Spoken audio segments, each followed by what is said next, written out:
Hello hello hello students, তোমাদের ঔপনিবেশিক কর্তৃত্ব প্রতিষ্ঠা এই চ্যাপ্টারটার ওপর কিন্তু আমাদের আজকের জন্য লাস্ট ক্লাস নির্মাণের। তো আশা করছি তোমরা এক্সাইটেড যে লাস্ট ক্লাস ম্যাম তাড়াতাড়ি করে শেষ করে দিন, তাহলে আমাদেরও সিলেবাস শেষ হয়ে যায়, তারপরে আমরা রিভিশন শুরু করে দেব আর পরীক্ষা দেব। ঠিক, আর জানি তোমাদের কিন্তু এই চ্যাপ্টারগুলো পড়া হয়ে গেছে, সেই পড়া হয়ে গিয়েছে যেগুলো সেগুলোকেই আবার আমরা পড়াচ্ছি, মানে তোমাদের এক প্রকার রিভিশনই হয়ে যাচ্ছে, কারণ এগুলো ফার্স্ট সামেটিভে ছিল। ফার্স্ট সামেটিভ, সেকেন্ড সামেটিভ, তারপর থার্ড সামেটিভের বিষয়গুলো আগেই আমরা শেষ করে দিয়েছি। তো তারপরে তো আর কোনো অপেক্ষাই থাকে না, এগুলো তোমাদের রিভিশন চলছে, এটাই বলা যেতে পারে। তো চলো আর বেশি না বকে শুরু করা যাক। তো যারা যারা আমাদের পিডব্লিউতে নতুন এবং আমাদেরকে নতুন করে দেখছো ইউটিউবে, তারা কিন্তু আমাদের পিডব্লিউ অ্যাপ ডাউনলোড করে নিতে পারো এবং এই ব্যাচের সমস্ত লেকচার এবং ডিপিপি নোট ইত্যাদি জিনিসগুলো সব ফ্রিতে ডাউনলোড করে নিতে পারো। ওকে, তো চলো স্টার্ট করা যাক। আজকের যে সমস্ত, আসলে দেখো আজকের ব্যাপারটার থেকেও বড় কথা হচ্ছে যে আমরা লাস্ট যেটা পড়লাম, লাস্ট কি পড়লাম, যে মুঘল সাম্রাজ্যের যে বিশাল একটা সাম্রাজ্য, যে এম্পায়ার, সেটা কিন্তু আস্তে আস্তে ধ্বংস হলো। ধ্বংস হয়ে যারা আমাদের এই ভারতবর্ষে উপনিবেশ স্থাপন করতে এলো, উপনিবেশ বলবো না, যারা ব্যবসা বাণিজ্য করতে এলো, তারা এসে উপনিবেশ স্থাপন করলো এবং আস্তে আস্তে করে নিজেদের কর্তৃত্ব প্রতিষ্ঠা করতে শুরু করলো। এটা আমরা দেখেছি আগের চ্যাপ্টারেতে। এবার যখনই দেখলাম যে ইংরেজরা এসে কর্তৃত্ব প্রতিষ্ঠা করতে লাগছে, তার মানে ইংরেজরা কিছু কিছু তাদের সংস্কার, কোনো আইনের সংস্কার হতে পারে, শিক্ষার সংস্কার হতে পারে, নিজেদের রুলসের কিছু কিছু আর কি পরিবর্তন তারা কিন্তু করতে থাকলো। সেই রকমই পরিবর্তন করেছিল হেস্টিংস এবং কর্নওয়ালিস। তাদের এই রিফর্মস বা সংস্কারগুলো আমরা দেখব যে কি কি সংস্কার তারা করলো, সেটা কি ভারতের মানুষদের পক্ষে আদৌ কার্যকরী ছিল, নাকি তাদের পক্ষে অর্থাৎ ব্রিটিশ সাম্রাজ্যবাদীদের পক্ষেই সব থেকে বেশি সুবিধাজনক ছিল, সেটা আমরা দেখব। আর এই যে পুলিশ সিস্টেম, ল্যান্ড সার্ভে, এইগুলো দেখব, অর্থাৎ পুলিশি ব্যবস্থা, সেনাবাহিনীর ব্যবস্থা বা আমলাতন্ত্র, এই জিনিসগুলো। তার সাথে সাথে হচ্ছে যে এই যে জমির ওপর জমি জরিপ, যেটা তার উপর যা যা কিছু করা, জমি জরিপ, দেওয়ানি লাভ, 5 সালা বন্দোবস্ত, 10 সালা বন্দোবস্ত, এই যে ব্যাপারগুলো আস্তে আস্তে কি করে এলো। তারপরের চ্যাপ্টার থেকে কিন্তু আমরা নির্মাণের প্রথম লেকচার শুরু করেছিলাম, মনে পড়ে? রায়তোয়ারি মহলোয়ারি বন্দোবস্ত, সেই সমস্ত বিষয়গুলো। তো আশা করছি মনে আছে তোমাদের। আমাদের এই নির্মাণ বাংলা ক্লাসের প্রথম লেকচার ছিল সেটা, আর তার আগের ধাপ অবধি আজকে আমরা পড়ে আমাদের সমস্ত লেকচার শেষ করব। তো চলো আমরা এবার এগোই চ্যাপ্টারের দিকে। ঔপনিবেশিক কর্তৃত্ব প্রতিষ্ঠা। তাহলে এই যে ইংরেজরা এলো, তারা এসে বিভিন্ন জায়গায় তাদের ঔপনিবেশিক ঘাঁটি স্থাপন করলো। আমরা দেখেছিলাম যে চন্দননগর পন্ডিচেরিতে ফরাসিরা ছিল, আর সেখান থেকে ফরাসিদেরকে কিন্তু সরিয়ে দেওয়া হলো। চন্দননগর পন্ডিচেরি, এখানে ছিল ফরাসিরা, ঠিক তো? এই ফরাসিদেরকে তারা কি করলো, তারা সরিয়ে দিল, তাদের প্রতিদ্বন্দ্বী বলে আর কেউ থাকলো না, শুধুমাত্র থেকে গেল ইংরেজ শাসক দল, অর্থাৎ যারা ব্রিটিশ বাহিনী বলতে পারি আমরা, তাই তো? ইংরেজ শাসক গোষ্ঠী একমাত্র থেকে গেল। আর এই ইংরেজ শাসক গোষ্ঠী, এরা তো শাসক হিসেবে নয়, এসেছিল কি উপনিবেশ বিস্তার হিসেবে, ঔপনিবেশিক সাম্রাজ্য বিস্তার করতে করতে তারা শাসক হয়ে গেল। ঔপনিবেশিক সাম্রাজ্য বিস্তার করছিল তারা। আমরা আগের সূত্রে একটুখানি আসবো, আগের চ্যাপ্টারটা একটু টানবো বিষয়টা, কারণ আগের চ্যাপ্টারে আমরা দেখেছি যে আমাদের কিন্তু মুঘল সাম্রাজ্যের রুলস অনুযায়ী এটা ছিল যে কোনো রকম এখানে আমাদের দুর্গ স্থাপন করা যাবে না, কোনো রকম পরিখা খনন করা যাবে না, কোনো রকমভাবে তোমরা নিজেদের শাসন চালাতে পারবে না যারা উপনিবেশ স্থাপন করতে এসেছো বা ব্যবসা বাণিজ্যের খাতিরে যারা এসেছো। সেই সূত্র, সেই নিয়ম ব্রিটিশরা মানেনি বলেই তারা বিভিন্ন জায়গায় তাদের দুর্গ স্থাপন করেছে। এবং যখন আমরা দেখলাম যে শেষমেশ আলীনগরের সন্ধি হলো, আলীনগরের সন্ধিতেও কিন্তু তারা তাদের দুর্গ স্থাপন, তার সাথে সাথে মুদ্রা তৈরি পর্যন্ত স্বাধীনতা পেয়ে গেল, নিজেদের সিক্কা বা মুদ্রা তৈরি করতে পারলো। তাহলে এতটা স্বাধীনতা যখনই তারা পেয়ে গেল, আস্তে আস্তে কিন্তু মাথায় চেপে বসতে লাগলো। এবার ব্রিটিশ ইস্ট ইন্ডিয়া কোম্পানি আদতে কি একটা বণিক সংস্থা, যেটা আমরা অলরেডি দেখছি যে তারা উপনিবেশ স্থাপন করতে এসেছিল। এরা কারা? এরা শাসক তো নয়, এরা তো ছিল বণিক। কিন্তু বণিক কি করে শাসকে পরিণত হলো, সেটাই হচ্ছে আমাদের এই জার্নিটা, যে এই যে বণিকগুলো এরা আস্তে আস্তে শাসকে কি করে পরিণত হলো। আর এই বণিক সংস্থা উপমহাদেশীয় বাণিজ্যের স্বার্থে তারা কতগুলি ঘাঁটি গেড়েছিল। কোথায় কোথায় ঘাঁটিটা গাড়লো? ঘাঁটি গেড়েছে কিন্তু মাদ্রাজ, মুম্বাই, কলকাতা প্রভৃতি এলাকায়। মাদ্রাজ, মুম্বাই, কলকাতা, তিনটে জায়গা মনে রাখবে, কারণ এই তিনটে জায়গাকে নিয়ে আমরা কিন্তু এগোবো। কারণ এই তিন জায়গায় গড়ে উঠলো তিন প্রেসিডেন্সি। প্রেসিডেন্সি মানে প্রেসিডেন্সি ইউনিভার্সিটি নয়, প্রেসিডেন্সি বিশ্ববিদ্যালয় নয়, এটা প্রেসিডেন্সি মানে হচ্ছে তাদের নিজস্ব যে শাসনতন্ত্র কায়েম করার যে জায়গা, সেই জায়গাগুলো। এই তিনটে এলাকাকে তৈরি করেই এদের এই বাণিজ্য ঘাঁটি, এই প্রেসিডেন্সি তৈরি হলো। ঠিক আছে, এবার বলা হচ্ছে যে এই যে ধরো এর আগের চ্যাপ্টারে আমরা যখন পড়লাম যে আমাদের হয়েছিল তোমার হচ্ছে পলাশির যুদ্ধ হলো, তারপর থেকে ইংরেজ শাসন যথাযথভাবে প্রতিষ্ঠিত হলো। ঠিক তো? তাহলে পলাশির যুদ্ধ যখন হচ্ছে, সেই পলাশির যুদ্ধটা হচ্ছে কবে? হচ্ছে মোটামুটি 1757-তে আমরা দেখলাম। 56 থেকে তার প্রথম আর কি ভিতটা শুরু হচ্ছে, কিন্তু 57-তে পলাশির যুদ্ধটা হচ্ছে। কিন্তু ইংরেজরা আসছে কবে? তারা কি ম্যাম এই 1700-র সময় আসছে? না না না না, তারা আসছে 1611, 1612 এই সময় থেকে। তারও আগে থেকে আসতে শুরু করেছে একটু একটু করে, কিন্তু এই সময় প্রথম এসে তারা মছলিপট্টনম, সুরাট এই সমস্ত এলাকায় নিজেদের বাণিজ্য ঘাঁটি গাড়ছে। ঠিক আছে, গেড়ে তারপরে সেখান থেকে তাদের কার্যকলাপগুলো চালাতে শুরু করছে। বলা হচ্ছে কেমন যে পরে 1639 সাল যখন হলো, তখন মাদ্রাজে একটি বাণিজ্যিক ঘাঁটি বানালো। এই যে মাদ্রাজ, মুম্বাই, কলকাতা বলেছি, তিনটে নাম মনে রাখবে, মাদ্রাজ, মুম্বাই, কলকাতা। মাদ্রাজে প্রথম একটা বাণিজ্যিক ঘাঁটি গড়ে তুললো। ঠিক আছে, তাহলে মাদ্রাজে ফার্স্ট বাণিজ্য ঘাঁটি। এবার আসবো যে মাদ্রাজ পট্টনম সেন্ট জর্জ দুর্গ বানায় ব্রিটিশ কোম্পানি।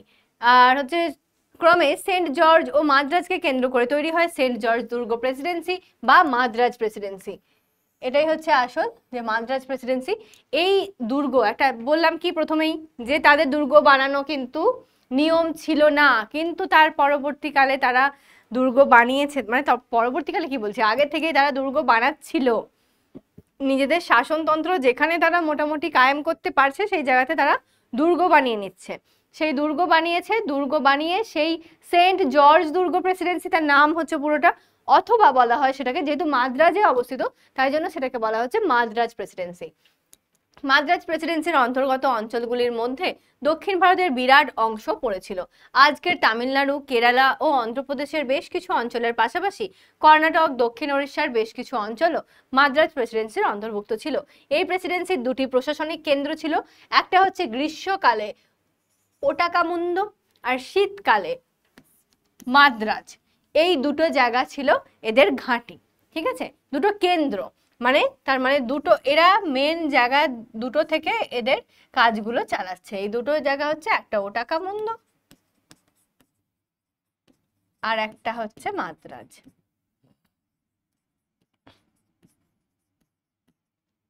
বেশ, ঠিক আছে।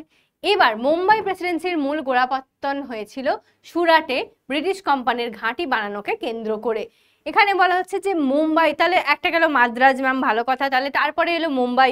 মুম্বাইয়েতে মূল এই যে প্রেসিডেন্সিটা তৈরি হবে, সেই প্রেসিডেন্সি বা তাদের যে শাসনতন্ত্র নিয়ন্ত্রণের যে ব্যাপার, সেটা যে তৈরি হবে, সেটা কোথায় কিভাবে হবে, সেটা প্রথম শুরু হচ্ছে সুরাটে, যখন ব্রিটিশ কোম্পানির ঘাঁটি গাড়ছে সেই সময় থেকে। সুরাট এলাকা জানো তো, সুরাট এলাকায় প্রথম ব্রিটিশ কোম্পানি ঘাঁটি শুরু করে সেইটার বিস্তার লাভ করতে করতে আস্তে আস্তে মুম্বাই এলাকাটা পুরো তাদের দখলে এনে সেখানে তাদের প্রেসিডেন্সি বানাচ্ছে। ধীরে ধীরে কি করছে, পশ্চিম ও ভারত আর আরব সাগরের অঞ্চলগুলো মুম্বাই প্রেসিডেন্সি এইসব নিয়ে তৈরি হয়ে গেল। সিন্ধু প্রদেশও কিন্তু এই প্রেসিডেন্সির অন্তর্ভুক্ত হয়ে গিয়েছিল।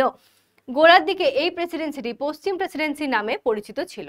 গোড়ার দিকে বলতে প্রথমের দিকে এই প্রেসিডেন্সির নাম ছিল পশ্চিম প্রেসিডেন্সি, আগে এটার নাম ছিল। পরবর্তীকালে তবে সুরাটের ক্রমে বাণিজ্য কেন্দ্র হিসেবে যখন অবনতি হতে থাকে, পাশাপাশি মুম্বাই উন্নত হতে থাকে। সুরাটে তো ঘাঁটি গাড়াটা হলো, সুরাট আস্তে আস্তে অবনত হচ্ছে, এদিকে মুম্বাই আস্তে আস্তে ডেভেলপ করছে।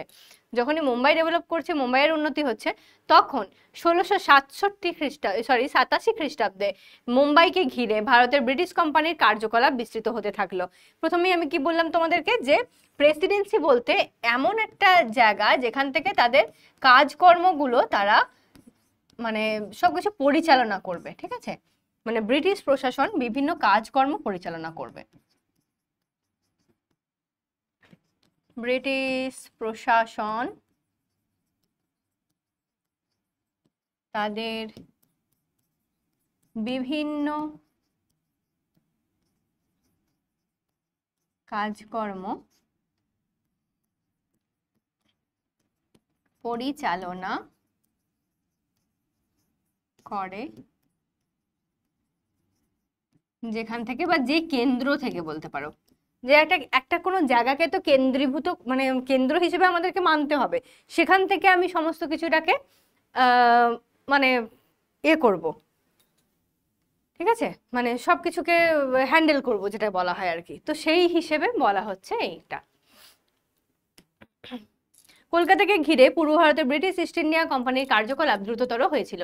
ধীরে ধীরে কলকাতাই হয়ে উঠেছিল ভারতের ব্রিটিশ কোম্পানির অন্যতম প্রধান ঘাঁটি। তাহলে এই যে প্রথমে মাদ্রাজ গেল, তারপরে মুম্বাই গেল, দেন এলো কলকাতাতে, কিন্তু কলকাতাতে তারা এমন সুবিধা পেল যে কলকাতাকেই তারা মূল ঘাঁটি হিসেবে বেছে নিল। তাদের সমস্ত কিছুর মূল কার্যকলাপ কলকাতাকে ঘিরেই হতে থাকলো। আর 1765 খ্রিস্টাব্দে কোম্পানি যখন বাংলা, বিহার আর উড়িষ্যার দেওয়ানি লাভ করলো, তখন থেকে বাংলার কোম্পানির কর্তৃত্ব গড়ে উঠতে থাকলো, ঠিক আছে। যখন থেকে তারা বাংলা, বিহার, উড়িষ্যা, এটাও পড়েছো আগের দিন যে বাংলা, বিহার, উড়িষ্যার দেওয়ানি অধিকার পেয়েছে, আর সেই দেওয়ানির অধিকার পাওয়ার পর থেকে আস্তে আস্তে কিন্তু একটা মানে কলকাতারও একটা রমরমা উঠতে থাকলো। 1772 খ্রিস্টাব্দে নিজামতের অধিকার পায় ব্রিটিশ কোম্পানি। এইভাবে দেওয়ানি আর নিজামত দুটোই অধিকার পেয়ে গেল, ঠিক। এবার দেখো এই যে দেওয়ানি আর নিজামত কি বলা হচ্ছে, যে দেওয়ানি মানে তো জানোই যে হচ্ছে কর ব্যবস্থা, যে সমস্ত আর্থিক দিকটা দেখা। তাহলে আগের দিনে আমরা কি দেখেছিলাম ম্যাম, যে অর্থনৈতিক দিকটা অর্থাৎ এই যে দেওয়ানির দিকটা ছিল কোম্পানির হাতে, তাই তো, অর্থনৈতিক দিক বা দেওয়ানির দিক। এখানে আমি দেওয়ানিটাও লিখে রাখছি, এইটুকুটা ছিল কার হাতে, কোম্পানির হাতে,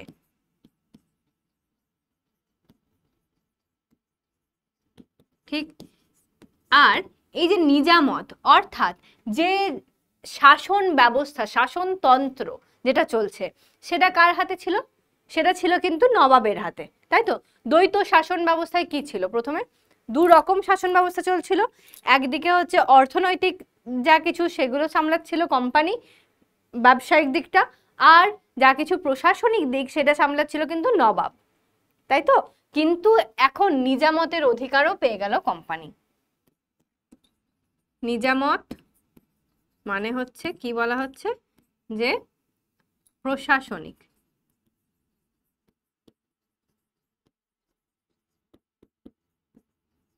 সেটার অধিকারও কার হাতে চলে গেল, কোম্পানির হাতে। আচ্ছা, এটাকেও এদিক থেকে করে দিচ্ছি। তাহলে দুটোই চলে গেল কোম্পানির হাতে।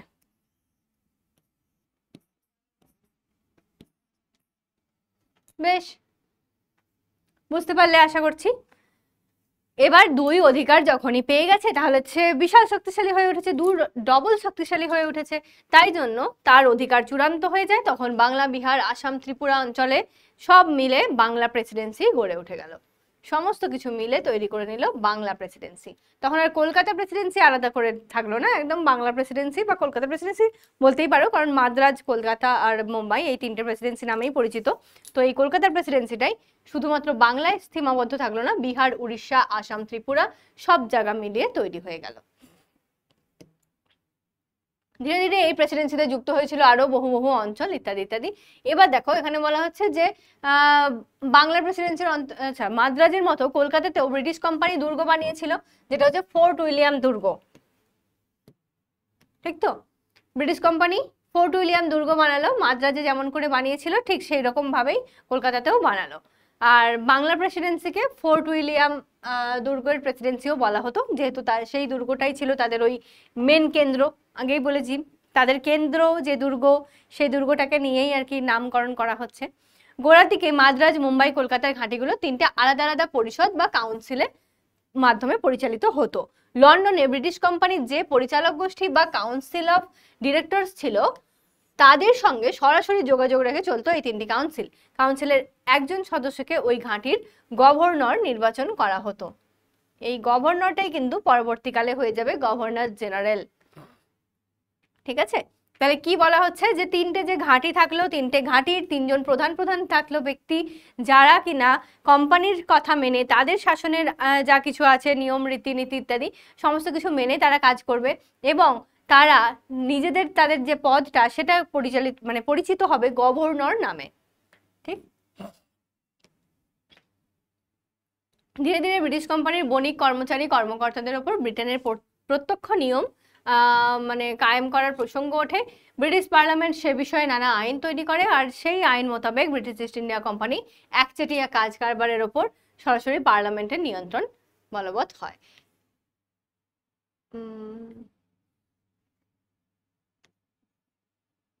এখানে বিষয়টা কি, ব্রিটিশ পার্লামেন্ট, ঠিক আছে, তোমাকে ভাবতে হবে এটা ব্রিটিশ পার্লামেন্টের কথা বলা হচ্ছে। যেমন ভাবে এখন আমাদের ভারতের পার্লামেন্ট আছে, তো সেই রকমই ব্রিটিশ পার্লামেন্ট যে আছে তার আন্ডারে কারা আছে, ব্রিটিশের সমস্ত মানুষ তো ব্রিটিশ পার্লামেন্টের আন্ডারে।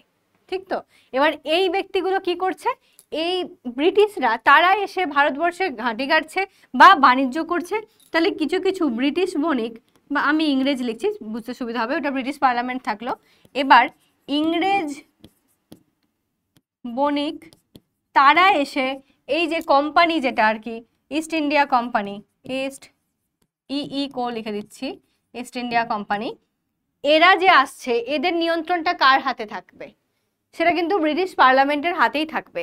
এটা অ্যাকচুয়ালি সমস্ত দায়টা এই ইস্ট ইন্ডিয়া কোম্পানির ঘাড়ে। এরা এসে শাসন করছে ভারতে, শাসন করছে ভারত। ঠিক তো, কিন্তু এদেরকে শাসন করবে কে, কে বা কারা? তাই জন্য এই ব্রিটিশ বণিকদেরকে বা ইস্ট ইন্ডিয়া কোম্পানির শাসনভারটা সমস্ত রকমভাবে ব্রিটিশ পার্লামেন্টের ওপর দায়িত্ব থাকছে। ব্রিটিশ পার্লামেন্ট সবকিছুকে নিয়ন্ত্রণ করবে, এরকমই বলা হয়। এর দুটো গুরুত্বপূর্ণ আইন ছিল, একটা হচ্ছে 1773 সালের রেগুলেটিং অ্যাক্ট, আর 84 সালের হচ্ছে প্রিট প্রণীত ভারত শাসন আইন। তো এই দুটো আইনের দ্বারা মোটামুটি বলা হয় যে পার্লামেন্টই সমস্ত কিছু নিয়ন্ত্রণ করছে। এবার এই রেগুলেটিং অ্যাক্ট আর পিট প্রণীত ভারত শাসন আইন জিনিসটা কি? রেগুলেটিং অ্যাক্ট অনুসারে মাদ্রাজ, মুম্বাই আর বাংলা এই যে তিনটে প্রেসিডেন্সি ছিল, তিনটের স্বতন্ত্র কার্যকলাপের ওপর হস্তক্ষেপ করা হয়। গভর্নর জেনারেল বলে নতুন একটা পদ তৈরি করা হয়। যে বললাম যে গভর্নর যেটা ছিল, পরে কি করা হলো, গভর্নর জেনারেল নামে একটা নতুন পদ তৈরি করা হলো, আর ঠিক করা হয় বাংলার গভর্নরই হবেন গভর্নর জেনারেল। ঠিক, তার অধীনে মাদ্রাজ, মুম্বাই বাণিজ্যিক ঘাঁটিগুলির গভর্নররা থাকবেন। তাহলে বাংলার গভর্নর যিনি ছিলেন তিনি হয়ে যাবেন গভর্নর জেনারেল। এখানে দেখো এই যে গভর্নর, বিভিন্ন জায়গায় তিনটে গভর্নর আছে, তো এখানটাই আমি জায়গা ফাঁকা পেয়েছি যখন আমি বলে দিই। দেখো একটা আঁকবে, এঁকে বুঝবে কি আছে, মাদ্রাজ আছে, বোম্বাই আছে, আর এখানে বাংলা আছে। বাংলাটাকে আমি আলাদা কালার করছি।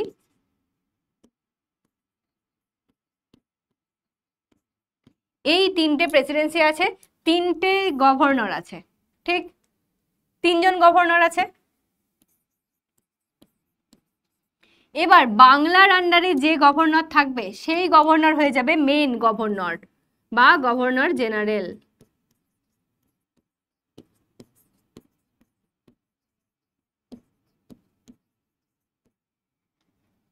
ঠিক আছে, তাহলে বাংলার যিনি তিনি হয়ে যাবেন গভর্নর জেনারেল। তাহলে মাদ্রাজ আর মুম্বাইয়ের গুলো কি থাকবে, তারা কিন্তু গভর্নর থাকবেন, তারা গভর্নর জেনারেল থাকবেন না। আর এই গভর্নর জেনারেলের আন্ডারে এরা দুজন থাকবে, এই দুজন, এই দুজন হচ্ছে এর আন্ডারে থাকবে। বুঝতে পেরেছো? তাহলে এই যে গভর্নর আর গভর্নর জেনারেলের কনসেপ্টটা আশা করছি ক্লিয়ার হলো।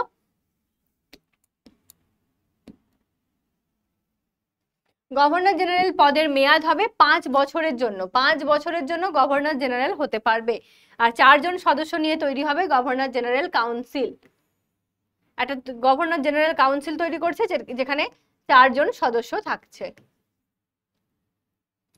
আর এই সমস্ত কিছুর ফলে মূলত কলকাতা কিন্তু ব্রিটিশের রাজধানীতে পরিণত হয়ে গেল। কলকাতাকে কেন্দ্র করেই এত কিছু চলছিল।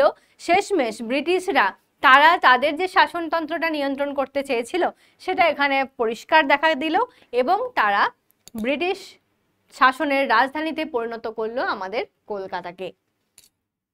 1784 খ্রিস্টাব্দ। ব্রিটেনের নতুন প্রধানমন্ত্রী উইলিয়াম পিট। কে? ব্রিটেনের নতুন প্রধানমন্ত্রী কিন্তু। তো তিনি, যাকে উইলিয়াম পিট দ্য ইয়ঙ্গারও বলা হতো, তিনি একটি নতুন আইন বানালেন। সেই আইনে কি বলা হচ্ছে? বলা হচ্ছে যে ভারতের ব্রিটিশ কোম্পানির যে কার্যকলাপ সেগুলো পার্লামেন্টের নজরদারিতেই হবে। এই কথা তিনি বলছেন, যা কিছু হবে ব্রিটিশ পার্লামেন্টের নজরদারিতে হবে। আর এই আইনটা প্রণীত হচ্ছে 1 জানুয়ারি 1785 সালেতে। 1785 সাল 1 জানুয়ারিতে তাদের এই নজরদারি দেওয়ার যে ব্যাপারটা পার্লামেন্টের, সেই কথা বললেন পিট তার শাসনে বা তার আইনে। পিট প্রণীত আইন মোতাবেক একটি বোর্ড অফ কন্ট্রোল তৈরি করা হয়। সেই বোর্ডকে কোম্পানির সামরিক ও অসামরিক শাসন, রাজস্ব ব্যবস্থা পরিচালনার পুরো দায়িত্ব দেওয়া হয়। তাহলে যে বোর্ড অফ কন্ট্রোল থাকছে, সেই বোর্ড অফ কন্ট্রোল সামরিক, অসামরিক, রাজস্বের যা কিছু হোক না কেন সমস্ত দায়িত্ব কিন্তু এই বোর্ড অফ কন্ট্রোল পেয়ে যাচ্ছে।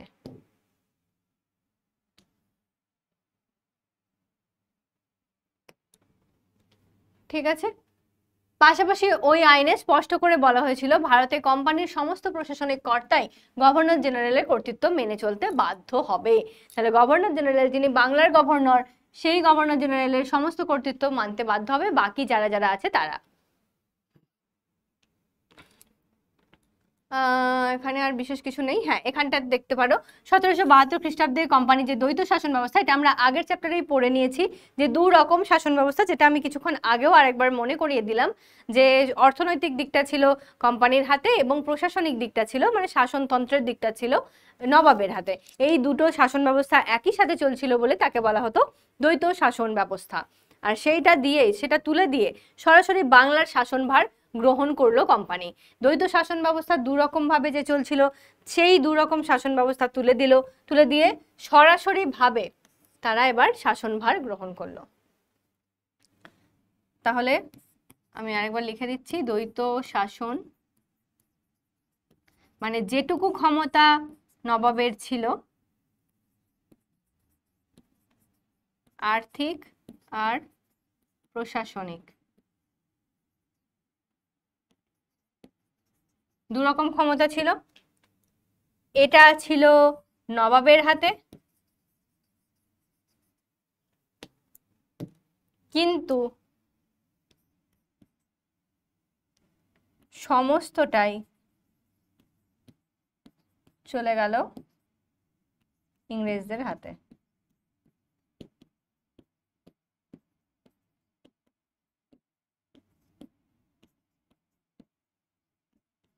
আর চলে গেল বলেই তারা কিন্তু পুরোপুরিভাবে বাংলার শাসনভার গ্রহণ করে নিল। সেই সময় ব্রিটিশ ইস্ট ইন্ডিয়া কোম্পানির গভর্নর জেনারেল ছিলেন লর্ড ওয়ারেন হেস্টিংস।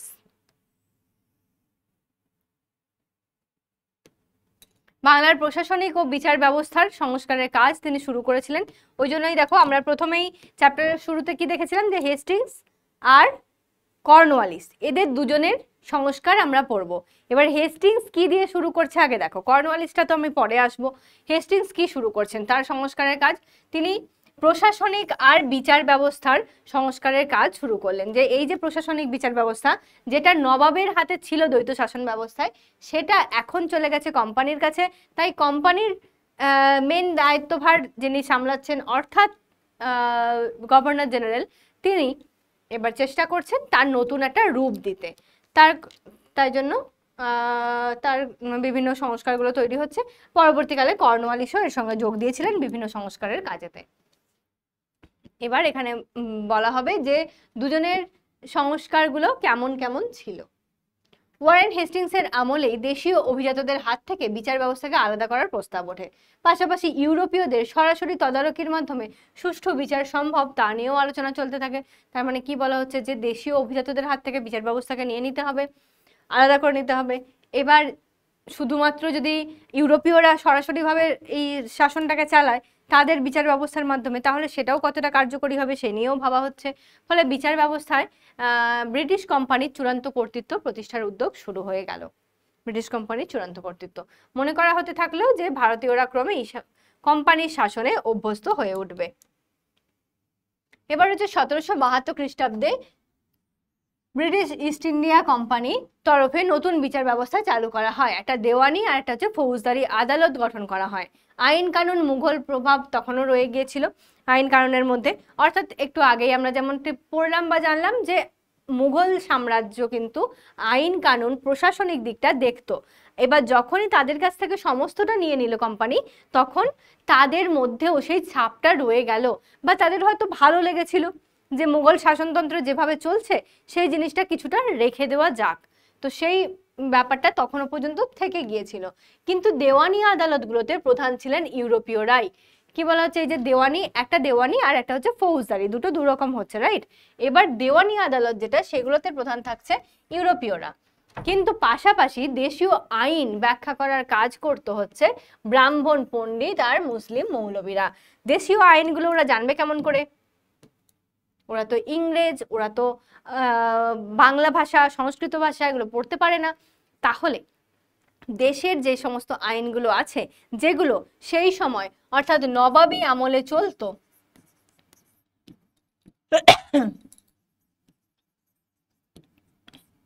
নবাবী আমলের যেগুলো দেশীয় আইন আর কি, সেইগুলো কারা ব্যাখ্যা করবে? ব্রাহ্মণ পণ্ডিত যারা আর মুসলিম মৌলবী যারা, তারা উচ্চবিত্তের লোক, তারা বেশিরভাগ সময়ই ইংরেজদেরকে একটু তুষিয়ে চলে, জানোই তো। এই তোষণ নীতির দ্বারা তারা উপকৃতই হয়েছে, এমন কিছু খারাপ তাদের হয়নি, বরং ভালোই হয়েছিল। তারা তাদের দেশীয় আইনগুলো তাদের ব্যাখ্যা করে দিত, বলে দিত, সেই অনুযায়ী এবার ইংরেজরা কিন্তু বাকি কাজগুলো করত।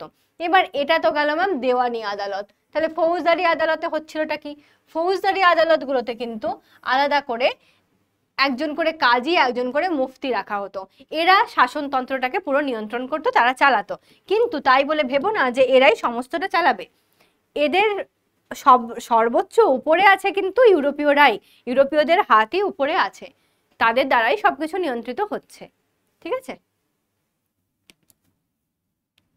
1773 থেকে 81 এই সময়টার মধ্যে দেওয়ানির বিচার ব্যবস্থায় কয়েকটা পরিবর্তন ঘটলো। তার পিছনের মূল উদ্যোক্তাকে ওয়ারেন হেস্টিংস, কারণ তখন তিনিই ছিলেন গভর্নর জেনারেল। আর সুপ্রিম কোর্টের প্রধান বিচারপতি স্যার এলিজা ইম্পেকেও তিনি দলে নিলেন। তিনি এই যে দেওয়ানি ব্যবস্থার মধ্যে যে পরিবর্তন ঘটাবেন, সেখানে তিনি সুপ্রিম কোর্টের বিচারপতি এলিজা ইম্পেকেও সঙ্গে নিলেন আর নিজেও থাকলেন। এইসব সংস্কারের মধ্যে দিয়ে বিচার ব্যবস্থার চূড়ান্ত ইউরোপীয়করণ করা হলো। 81 সালে বলা হয়েছিল বিচার বিভাগের সমস্ত আদেশ লিখে রাখতে হবে। সমস্ত দেওয়ানি আদালতগুলোকে একই নিয়মের অধীনে আনার চেষ্টা করা হয়েছিল। হ্যাঁ, এবার হচ্ছে যে রেগুলেটিং অ্যাক্ট, আর এখানে হচ্ছে সুপ্রিম কোর্ট। সুপ্রিম কোর্ট জিনিসটা কি? সুপ্রিম কোর্টটা কেনই বা তৈরি হলো, তাই তো? এটাও তো একটু জানতে হবে যে এই যে আমরা এখন বলি যে সুপ্রিম কোর্ট হচ্ছে হাই কোর্ট, সুপ্রিম কোর্ট, এরা হচ্ছে শাসনতন্ত্রের একেবারে উপরে অবস্থিত, তাই তো? শাসনতন্ত্রের একেবারে উপরে অবস্থিত, তাদের উপরে যাওয়ার কারো ক্ষমতা নেই। এবং ধরো কোনো ব্যক্তি, সেটা যদি কোনো নেতা নেত্রী হয়, কোনো বিশেষ মানে মহান ব্যক্তিত্ব কেউ হন, যেই হোক না কেন, কোনো দেশীয় নেতা হোক, কোনো মহান ব্যক্তি হোক, যে কোনো মানুষ হোক, কোনো বিশেষ ব্যবসায়ী ব্যক্তি হোক, সবার কিন্তু বিচার ওখানেই হবে। সুপ্রিম কোর্ট কিংবা হাইকোর্টেতেই কিন্তু বিচারগুলো হয়। কিন্তু এক্ষেত্রে আমরা দেখবো আস্তে আস্তে, আমি বলছি বিষয়টা, কিন্তু এক্ষেত্রে দেখা যাবে শেষমেশ যে সুপ্রিম কোর্টকে কোর্ট হিসেবে তো রাখা হচ্ছেই, হ্যাঁ বিচার বিভাগের জন্যই রাখা হচ্ছে, কিন্তু বলা হচ্ছে কোর্ট নাকি সরাসরিভাবে কোনো মানে নিয়ম নীতি, কোনো রকম আদেশ কোম্পানির বিরুদ্ধে আনতে পারবে না। কোম্পানি কিন্তু সবসময় উপরে থাকবে, ঠিক আছে? তাহলে ভাবো কোম্পানির কেমন শাসন, কেমন নিয়ন্ত্রণ, যে কোর্টকেও তাদের নিচে রাখছে, তাদের অবদমিত করে রাখছে বা পদদলিত করে রাখছে বলতে পারি। তো দেখা যাক, রেগুলেটিং অ্যাক্ট যেটা 1773-তে হয়েছিল, সেই অনুযায়ী 74 সালেতে কলকাতায় একটা কোর্ট তৈরি করা হয়, তার নাম দেওয়া হয়েছিল কিন্তু ইম্পেরিয়াল কোর্ট, ঠিক আছে? 74 সালেতে নাম দেওয়া হলো ইম্পেরিয়াল কোর্ট। সেখানে একজন প্রধান বিচারপতি, 3জন নর্মালি বিচারপতি এরকম নিয়োগ করা হয়েছে। একজন থাকবে প্রধান বিচারপতি, আর হচ্ছে 3জন থাকবে বিচারপতি। নর্মাল প্রধান বিচারপতি একজন, আর সাধারণ বিচারপতি যদি বলি সেই রকম সাধারণ বিচারপতি থাকবে 3জন, টোটাল 4জন হলো। এই 4জনকে নিয়ে তৈরি করা হলো হচ্ছে একটা হাইকোর্ট, মানে সরি ইম্পেরিয়াল কোর্ট। এই ইম্পেরিয়াল কোর্টই পরবর্তীকালে এটার নাম হয়ে গেল সুপ্রিম কোর্ট, ঠিক আছে? এই কোর্টে মূলত কি ভারতে থাকা ব্রিটিশ নাগরিক যারা, তাদেরই কিন্তু কেবলমাত্র বিচার হবে এই কোর্টে, এমনটাই বলা হয়েছিল। যারা ব্রিটিশ কিন্তু ভারতে থাকছে, ভারতের উপনিবেশ স্থাপন করে এখানেই বসতি স্থাপন করেছে, তাদের কোনো কিছু ভুল ত্রুটি হলে, তাদের বিরুদ্ধে কোনো মামলা দায়ের করা হলে সেই বিচার হবে কিন্তু এই ইম্পেরিয়াল কোর্টেতে। কিন্তু ক্রমশই সেই কোর্টের নানান কার্যকলাপকে ঘিরে কোম্পানির সঙ্গে কোর্টের আবার বিরোধিতা শুরু হয়ে গেল, ঠিক আছে? এবার এর ফলে 1781 সালে আইন পাস করে ইম্পেরিয়াল তথা সুপ্রিম কোর্টের এখতিয়ার ও ক্ষমতা নির্দিষ্ট করে দেওয়া হলো।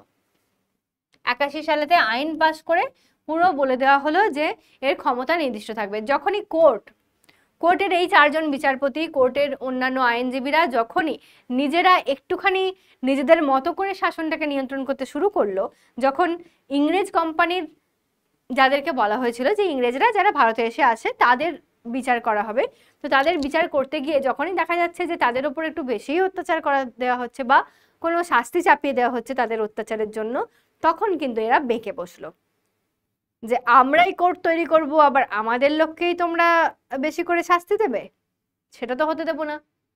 তাহলে 74 থেকে 80 অবধি ভালো করে চললো, কিন্তু 81 সালে গিয়ে বদলে গেল তাদের ক্ষমতা। আর সেই ক্ষমতার, যেটা আমি বলছিলাম একটু আগে, যে রাজস্ব আদায় সংক্রান্ত কোনো মামলা সুপ্রিম কোর্টের মধ্যে পড়বে না, কোম্পানির গভর্নর কাউন্সিলের কাজ সুপ্রিম কোর্টের হস্তক্ষেপ করতে পারবে না। কোম্পানির গভর্নর কিংবা গভর্নর জেনারেল এরা যা কিছু কাজ করুক না কেন, সেটা সুপ্রিম কোর্ট কোনো রকম হাত দিতে পারবে না। তার মানে ওয়ারেন হেস্টিংস, যিনি তৎকালীন গভর্নর জেনারেল হয়েছিলেন, তার পরবর্তীকালে কর্নওয়ালিস এসছেন, যাই হোক না কেন, তো সেই সময়কার অন্যান্য গভর্নর যারা ছিলেন তাদেরও কোনো কাজেতে সুপ্রিম কোর্ট বাধা দিতে পারবে না। তাহলে হতেই তো পারে যে যিনি এই কাজটা, মানে ওয়ারেন হেস্টিংসের মতো যে সমস্ত ব্যক্তিরা আছেন, তারা হয়তো কোনো রকম খারাপ কোনো জায়গায় শোষণ শাসন করছেন, এমন কিছু যেটা হয়তো করা উচিত নয় সেরকম করছেন, তা সত্ত্বেও কোর্ট এখানে কোনো কিছু ব্যবস্থা নিতে পারবে না।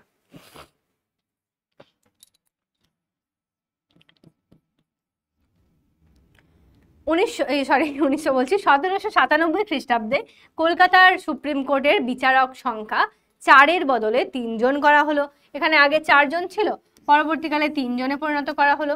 1801 ও 23 সালে যথাক্রমে মাদ্রাজ আর বোম্বাইতেও একটা করে সুপ্রিম কোর্ট প্রতিষ্ঠা করা হলো। তাহলে টোটাল হয়ে গেল 3টে সুপ্রিম কোর্ট। 3টে প্রেসিডেন্সি দেখেছিলাম, সেই সেম জায়গাতেই 3টে সুপ্রিম কোর্ট গঠিত হলো, ঠিক?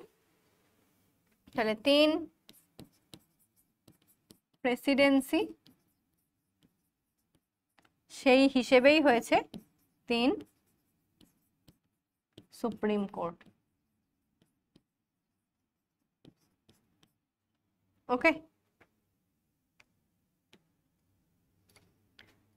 হ্যাঁ, বিচারের সমতা আনার জন্য দরকার ছিল প্রচলিত আইনগুলোর বিভিন্ন ব্যাখ্যা। সেই হিসেবে ওয়ারেন হেস্টিংসের উদ্যোগে কি হলো, 11 জন হিন্দু পণ্ডিত তাদের আইনগুলোর একটা সার সংকলন বা সংক্ষিপ্তকরণ করে দিল। কারণ দেখো, যারা শাসন করছে তাদের তো সব রকম আইনটা জানতে হবে, এবার এই যে দেশীয় আইনগুলো তারা যে হচ্ছে মৌলবীদের কাছ থেকে কিংবা এই পণ্ডিতদের কাছ থেকে তারা অনুবাদ করে তারপরে সেগুলো বুঝতো, তাহলে সেগুলোর কি করা হলো যে এই বারবার ধরে অনুবাদ করা, বারবার ধরে ও বলবে আমি শুনে বুঝে তারপরে কাজ করব, এটা তো একটু মানে টাইম টেকিং ব্যাপারটা, তাই না? তো সময়টাকে একটু সংক্ষিপ্তকরণ করতে হবে, বা বারবার ওই লোকগুলোর সাহায্য আমাকে নিতে হবে না। তার জন্য কি দরকার? তার জন্য দরকার লিখিতভাবে রাখা ওই দেশীয় আইনগুলোকে। সেই জন্য এই আইনগুলো দেশীয়ভাবে মানে লিখিত আকারে রাখার জন্য এই যে 11 জন পণ্ডিত যারা হচ্ছে আইনগুলোর একটা সার সংকলন তৈরি করলো, তারা কি করলো, সেই সংকলনটার ব্যাখ্যা ইংরেজিতে করে দিল, অনুবাদ আর কি, ইংরেজিতে অনুবাদ করে দিল। তাহলে একটা পুরো বই রয়ে গেল যে দেশীয় যা কিছু আছে সেটার একটা সংকলন আমার কাছে একটা বইয়ে ছাপা থেকে গেছে, ইংরেজিতে লেখা আছে। আমি ইংরেজ শাসক, আমি ইংরেজি বই খুলবো, খুলে দেখবো কোন নম্বর মানে ধারায় কি আছে, সেই অনুযায়ী আমি শাসন করব। বেশ, কোনো ব্যাপার না। এবার এইরকম ভাবে শুধুমাত্র এই আইনগুলো মানে দেশীয় হিন্দুদের আইন নয়, মুসলমান আইনগুলোরও একইভাবে সংকলন বানানো হয়েছে। আর এর ফলে কি হয়ে গেছে, কেসটা এরকম হয়ে গেছে যে আমাকে আর অন্য কারোর সহযোগিতা নিতে হবে না, না মৌলবী না পণ্ডিত কারোর সহযোগিতা নিতে হবে না, কারোর ওপর নির্ভরতা থাকবে না, এবং আমাদের সময়ও বাঁচবে, আমাদের কাছে লিখিতভাবে এই আইন কানুনগুলো থেকে গেল। আর সেই বিষয় নিয়ে পরবর্তীকালে 1793, বারবার 1900 বলছি, সরি, 1793 সালে লর্ড কর্নওয়ালিস এই আইনগুলোকে সংহত করে যাই বলো না কেন, সবকিছুকে মিলিয়ে মিশিয়ে তাদের কর্নওয়ালিস কোড গঠন করলো। এই কোডটাকেই আর কি কর্নওয়ালিস কোড বলা হয়, কর্নওয়ালিস কোড বা বিধিবদ্ধ আইন। কোড মানেই হচ্ছে বিধিবদ্ধ আইন, সেটাকে চালু করলো।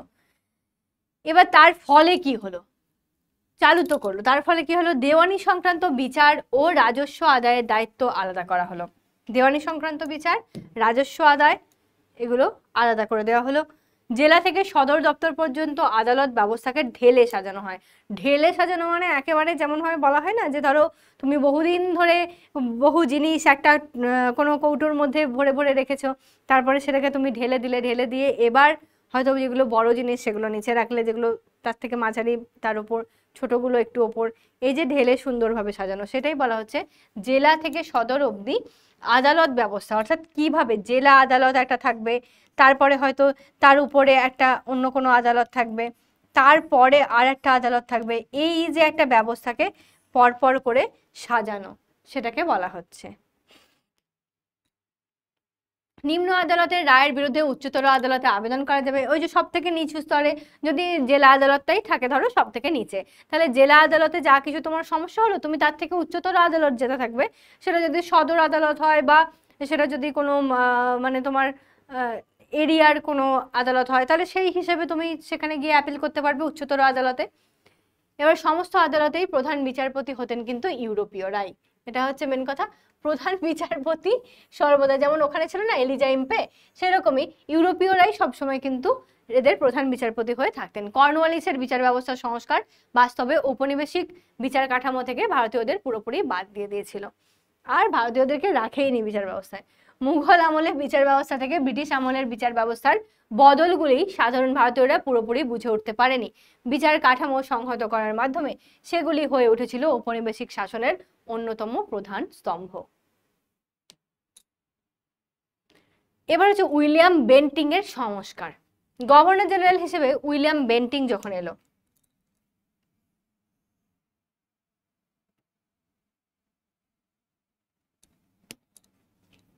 প্রশাসনিক ব্যয় কমাতে তিনি চেষ্টা করেছিলেন, যে প্রশাসনের ব্যয় অত্যন্ত বেশি হয়ে যাচ্ছে সেগুলোকে কমাতে হবে। পাশাপাশি ভূমি রাজস্ব নির্ধারণের বিষয়টিকেও বেন্টিং গুরুত্ব দিয়েছিলেন। ভূমি রাজস্ব নির্ধারণ মানে কতটা পরিমাণ ভূমি রাজস্ব কোনখান থেকে কিভাবে তোলা হবে সেটা। তাহলে একদিকে প্রশাসনিক ক্ষেত্রে তাদের ব্যয় যাতে আর বেড়ে না যায়, সেটাকে যাতে একটু কমানো যায় সেটার চেষ্টা করা হলো, আর উল্টো দিকে হচ্ছে যে ভূমি রাজস্বের ব্যবস্থাটাও তিনি দেখলেন। এলাহাবাদ, বারাণসী এই সমস্ত অঞ্চলেতে ভূমি রাজস্বের বন্দোবস্ত গড়ে তোলার সময় উদ্যোগ নেওয়া হয়। এই অঞ্চলে মহলওয়ারি বন্দোবস্তও চালু করেছিলেন বেন্টিং।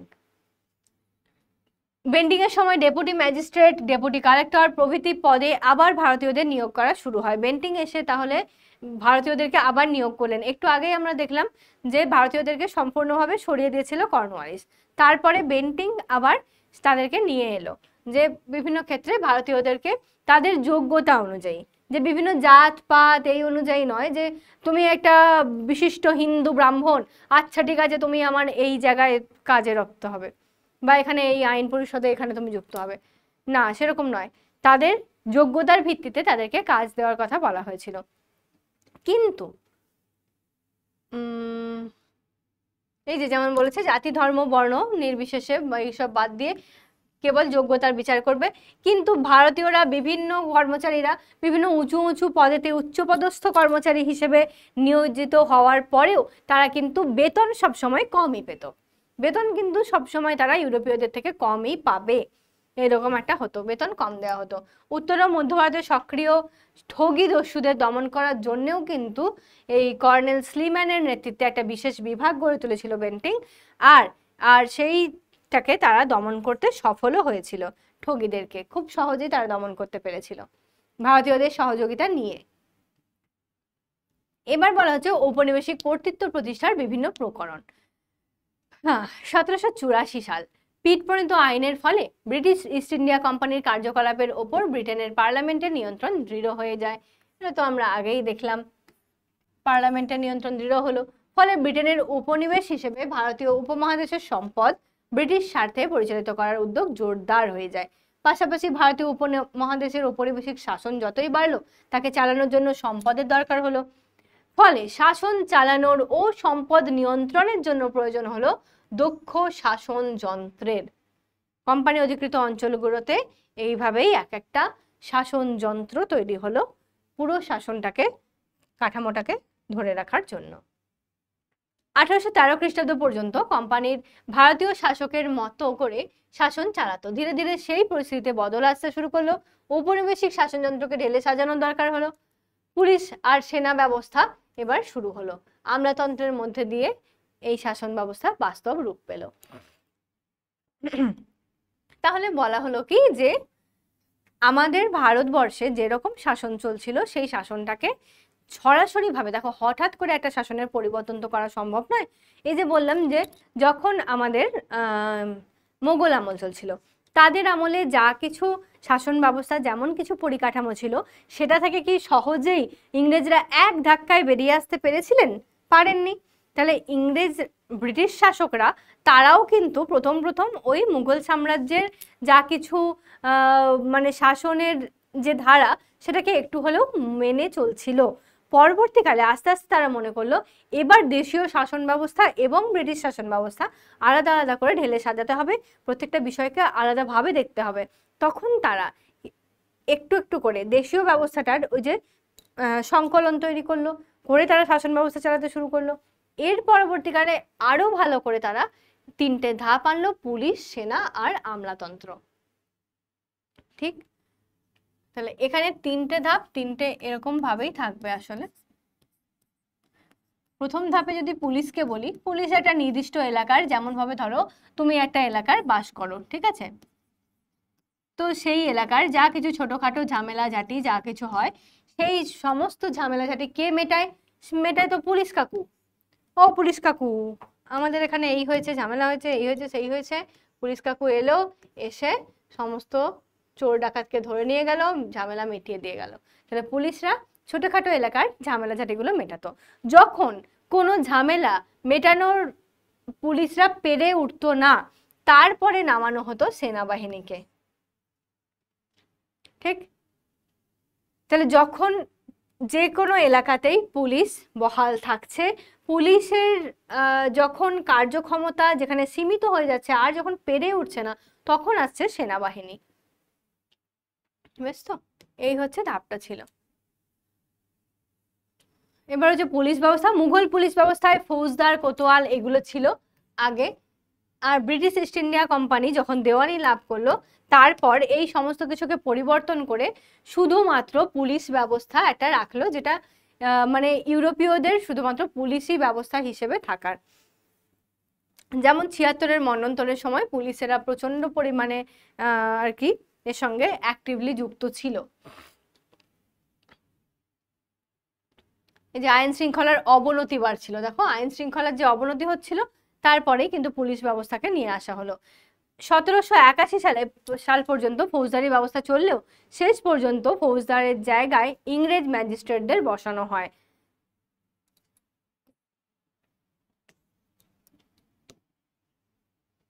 (১৭৯৩ খ্রিস্টাব্দে লর্ড কর্নওয়ালিস জেলাগুলির দেখভাল করার জন্য পুলিশ থানা ব্যবস্থা চালু করলেন। তাহলে এবার জেলার গুলো দেখভাল করবে তোমাদের হচ্ছে লর্ড কর্নওয়ালিস করলেন কি পুলিশ থানা ব্যবস্থা। পুলিশের থানা থাকবে, তারা ওই জেলার সমস্ত জিনিসগুলো যেগুলো বললাম যে যা কিছু বিশৃঙ্খলা দেখা যাবে, সমস্যা দেখা যাবে, সেগুলো হ্যান্ডেল করবে। প্রতিটি থানার দায়িত্ব পায় দারোগারা। থানার দায়িত্ব আর কাদের কাছে থাকবে? স্বাভাবিকভাবে দারোগাদের কাছে থাকবে। তাদের নিয়ন্ত্রণ করতো ম্যাজিস্ট্রেটরা। এবার দারোগাদেরকে কারা নিয়ন্ত্রণ করবে? ম্যাজিস্ট্রেটরা, যেহেতু জেলা ম্যাজিস্ট্রেট আছে।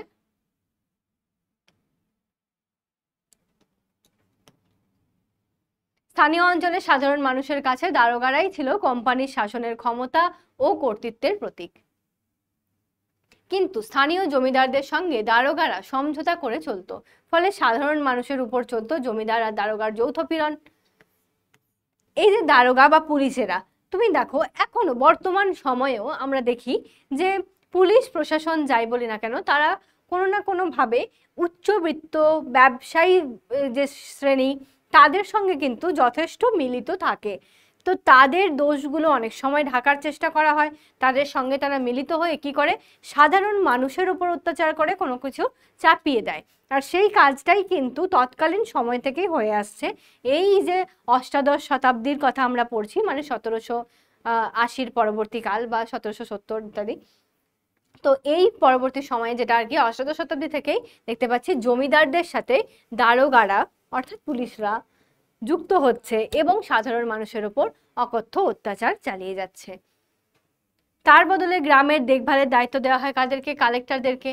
যে দারোগা প্রথার বিলোপ করা হয়, দারোগারা এই যে এত ঝামেলা করছিল, এত কিছু অত্যাচার করছিল, তার বদলে সমস্ত দায়িত্ব তাদেরকে বাদ দিয়ে দেওয়া হয়, দিয়ে কালেক্টরকে দায়িত্ব দেওয়া হয়। ফলে আবারও রাজস্ব আদায় আর রক্ষার দায়িত্ব একজনের হাতেই থেকে গেল। তাহলে রাজস্ব আদায় করছে কে? কালেক্টর। কালেক্ট করে, সেই জন্য তো তার নাম কালেক্টর, তাই তো? রাজস্ব কালেক্ট করে, কর আদায়কারী।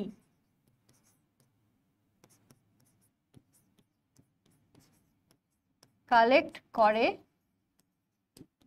তাই নাম কালেক্টর। কালেক্টর সাহেব আমরা বলি, কালেক্টর সাহেব মানে সে কর আদায় করে বা রাজস্ব আদায় করে। রাজস্ব আদায় করে বলে তার নাম হচ্ছে কালেক্টর। কিন্তু এখন কি হলো, শুধুমাত্র আদায় করবে না, রক্ষাও করবে। তাহলে রক্ষার দায়িত্ব কার হাতে ছিল? ছিল তো দারোগাদের হাতে বা পুলিশের হাতে, সেটা চলে গেল আবারও কালেক্টরের হাতে। রাজস্ব আদায় ও পুলিশের দমন পীড়ন চালাতে থাকে রাজস্ব বিভাগের কর্মচারীরাই। কিন্তু এইরকম আপাত সংস্কারের মধ্যে দিয়ে পুলিশ ব্যবস্থাকে ঔপনিবেশিক কর্তৃত্ব প্রতিষ্ঠার উপযোগী করে তোলা যায়নি। ঔপনিবেশিক কর্তৃত্ব প্রতিষ্ঠার জন্য পুলিশ ব্যবস্থা যতটা মানে ভালো করে কাজ করতে পারতো বলে তারা মনে করেছিল, কিন্তু ততটা তারা কাজ করে উঠতে পারেনি বা উপযোগী হয়ে ওঠেনি। ব্রিটিশ কোম্পানির মূল লক্ষ্য ছিল কি? পুলিশি ব্যবস্থার মাধ্যমে আইনের শাসন প্রতিষ্ঠা করা। তাদের মূল লক্ষ্য ছিল এটাই, যে আমরা পুলিশদেরকে নিয়ে আসবো এই জন্যই যে তারা আইনের একটা শাসনতন্ত্র চালনা করবে। সেই উদ্দেশ্যে পুলিশ ব্যবস্থায় নানা রকম সংস্কার হতে থাকে। শেষ পর্যন্ত ১৮৪৩ খ্রিস্টাব্দের সিন্ধু প্রদেশ অঞ্চলে নতুন ধাঁচের পুলিশ ব্যবস্থা তৈরি করা হয়। এটা বহুদিন পর, বুঝতেই পারছো ১৮৪৩ মানে বহুদিন পর, ১৭৮১ থেকে আর ১৮৪৩ ক্রমে আলাদা পুলিশ আইনও বানানো হয়। ঔপনিবেশিক কর্তৃত্ব প্রতিষ্ঠা ও প্রদর্শনের অন্যতম হাতিয়ার হয়ে উঠেছিল কিন্তু এই পুলিশ ব্যবস্থা। এবার আসবো সেনাবাহিনী। প্রাথমিক ঔপনিবেশিক শাসনের যে কোনো বিরোধিতার মোকাবেলা করতো কিন্তু পুলিশ বাহিনী। আমি আগেই বলেছি পুলিশ বাহিনী প্রাথমিকভাবে সমস্ত কিছুর মোকাবেলা করতো, যা কিছু দেখভাল করার সেগুলো তারাই দেখতো। কিন্তু যখন তারা পেরে উঠতো না, যখন পরিস্থিতি ঘোরতর হয়ে উঠতো, সেই ঘোরতর পরিস্থিতিতে যখন তারা পেরে উঠতো না, সেই সময় প্রয়োজন পড়ল সেনাবাহিনীর। ফলে ভারতে ঔপনিবেশিক সাম্রাজ্যের ছড়িয়ে পড়ার সঙ্গে সমানুপাতিকভাবে বেড়ে উঠেছিল কোম্পানির সেনাবাহিনী। আর গোড়া থেকেই সেনাবাহিনী তৈরির উদ্যোগ নিয়েছিল কোম্পানি। যেমন করে দেখো, বলা হচ্ছে যে আগেকার সময়ে ব্রিটিশ বাহিনী আসার আগে কি করা হতো, মুঘল যারা ছিল বা যে কোনো নবাব যারা ছিল তারা কিন্তু কৃষকদেরকে সেনাতে নিয়োগ করতো, তাই তো?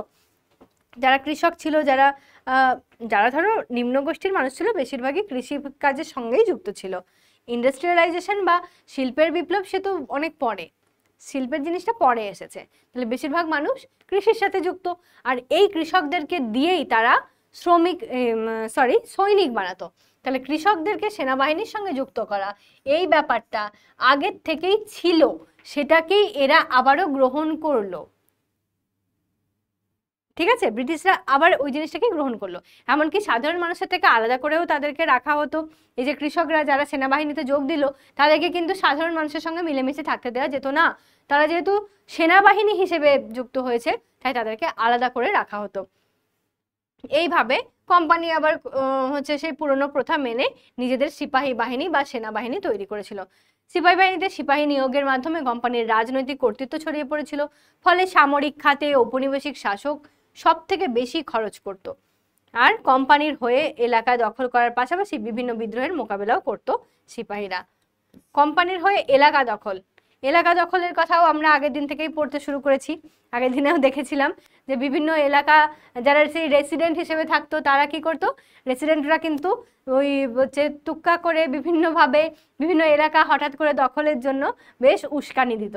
আর সেই এলাকা দখলের উস্কানি যেটা আমরা তখন দেখেছি, সেটা কিন্তু আগে থেকে যখনই মানুষ যে কোনো জায়গাতেই ব্রিটিশরা যখন মানুষকে আর কি ভাওতাবাজি করে এলাকা দখল করতে চাইছে, সেখানে সাহায্য করছে কিন্তু সেনাবাহিনী। তোমরা যদি খুব নর্মালি ভেবে থাকো বর্তমান সময়ের কথা, তাহলে একটু ভেবে দেখো যে রাস্তাঘাটে হয়তো পুলিশদেরকে দেখলে আমরা খুব একটা ভয় পাই, সেরকমটা না। হ্যাঁ, রাস্তায় যাচ্ছি, বাইকে করে যাচ্ছি, হেলমেটটা পরে আছি, ঠিক আছে, আর অসুবিধা নেই। কিংবা হয়তো শুটা পরে আছি, ঠিক আছে, সমস্যা নেই। কিন্তু যদি সেনাবাহিনী দেখি, কোথাও সেনাবাহিনী হয়তো রাস্তার ধারে দাঁড়িয়ে আছে, আটকাচ্ছে বা কিছু করছে, আমরা কিন্তু একটু হলেও ভয় পাই। আমরা ভাবি যে পুলিশি ব্যবস্থার উপরে আছে সেনাবাহিনী ব্যবস্থা। সেনাবাহিনী নেমেছে মানে নিশ্চয়ই কোনো গন্ডগোল বিশেষ কিছু হয়েছে, সেই জন্যই সেনাবাহিনী এসেছে। আর সেই ব্যবস্থাটা কিন্তু এই সময় থেকে, এই কর্নওয়ালিস যে চালু করলেন তখন থেকেই। কিন্তু সেনাবাহিনীর লোকেরা কি করছে, বরং উল্টে এদেরকে সাহায্য করছে বিদ্রোহের মোকাবেলা আর কোনো জায়গা দখলের জন্য। এবার একটা টুকরো কথা আছে, সামরিক জাতি। মানে এই যে সেনাবাহিনী, যারা যখন এই যে বিদ্রোহের সময় বিভিন্ন বিদ্রোহ যখন হচ্ছে, তখন এই সেনাবাহিনীকে যখন ঢেলে সাজানো হলো, সেখানে শুধুমাত্র ভারতীয়রা থাকলো না, থাকলো ইংরেজরাও। এই ব্রিটিশ বাহিনী এবং ভারতীয় বাহিনী উভয় মিলে যে সেনাবাহিনী নতুন করে গঠন করা হলো, সেই সমস্ত সেনাবাহিনীদেরকে মানে ধরো যেমন বিভিন্ন জায়গায় গড়ে উঠেছিল, নেপালের গোর্খারা যেমন ছিল, রাজপুতরা ছিল, এই সমস্ত লোকদেরকে নিয়ে যে সেনাবাহিনী গড়ে উঠলো, তাদেরকে বলা হতে লাগলো সামরিক জাতি। আবার এদের একটা ভ্রান্ত ধারণা ছিল যে যে সমস্ত লোকেরা নাকি ভাত খায়, মানে ভারতীয়রা ভেত বাঙালি, যে আমরা বাঙালিরা ভেত বাঙালি, যে সমস্ত ভারতীয়রা ভাত খায় তারা নাকি বেশি শক্তিশালী নয়, যারা রুটি খায় তারা শক্তিশালী। ভাতেতে নাকি বল পুষ্টি কিছুই নেই, রুটিতে আছে। তাই জন্য যারা রুটি খায় তাদেরকে ধরে ধরে এনে সামরিক বাহিনীতে ঢোকাও। তার মানে হিসেব অনুযায়ী অনেকটা আমরা বলতে পারি যে বাঙালিরা একটু রেহাই পেয়ে গিয়েছিল সামরিক বাহিনীর ক্ষেত্র থেকে, বা এই হচ্ছে সেনাবাহিনীতে যোগ দেওয়ার ক্ষেত্র থেকে। তো ভারতীয়দের এই বাঙালিদেরকে অনেকটা হয়তো রেহাই দেওয়া হয়েছিল, তারা ভেত বাঙালি ছিল বলে। কিন্তু পাঞ্জাব কিংবা আসাম কিংবা নেপাল, এই সমস্ত এলাকার মানুষগুলোকে রেহাই দেওয়া হয়নি। তারা যেহেতু রুটি খেত, তাই তাদেরকে নিয়ে এসে তাদেরকে সেনাবাহিনীতে যোগ দেওয়া হয়েছিল। ঠিক আছে, এই যে যেমন বলা হয়েছে দেখো, পাঞ্জাবের জাট অধিবাসীদেরকে সেনাবাহিনীতে যোগ দেওয়ানো হয়েছিল, খাদ্যাভ্যাসের বদল ইত্যাদি। হ্যাঁ, এই যে রাজপুত, নেপালি, গোর্খাদের, এদেরকেও সেনাবাহিনীতে যোগ দেওয়ানো হয়।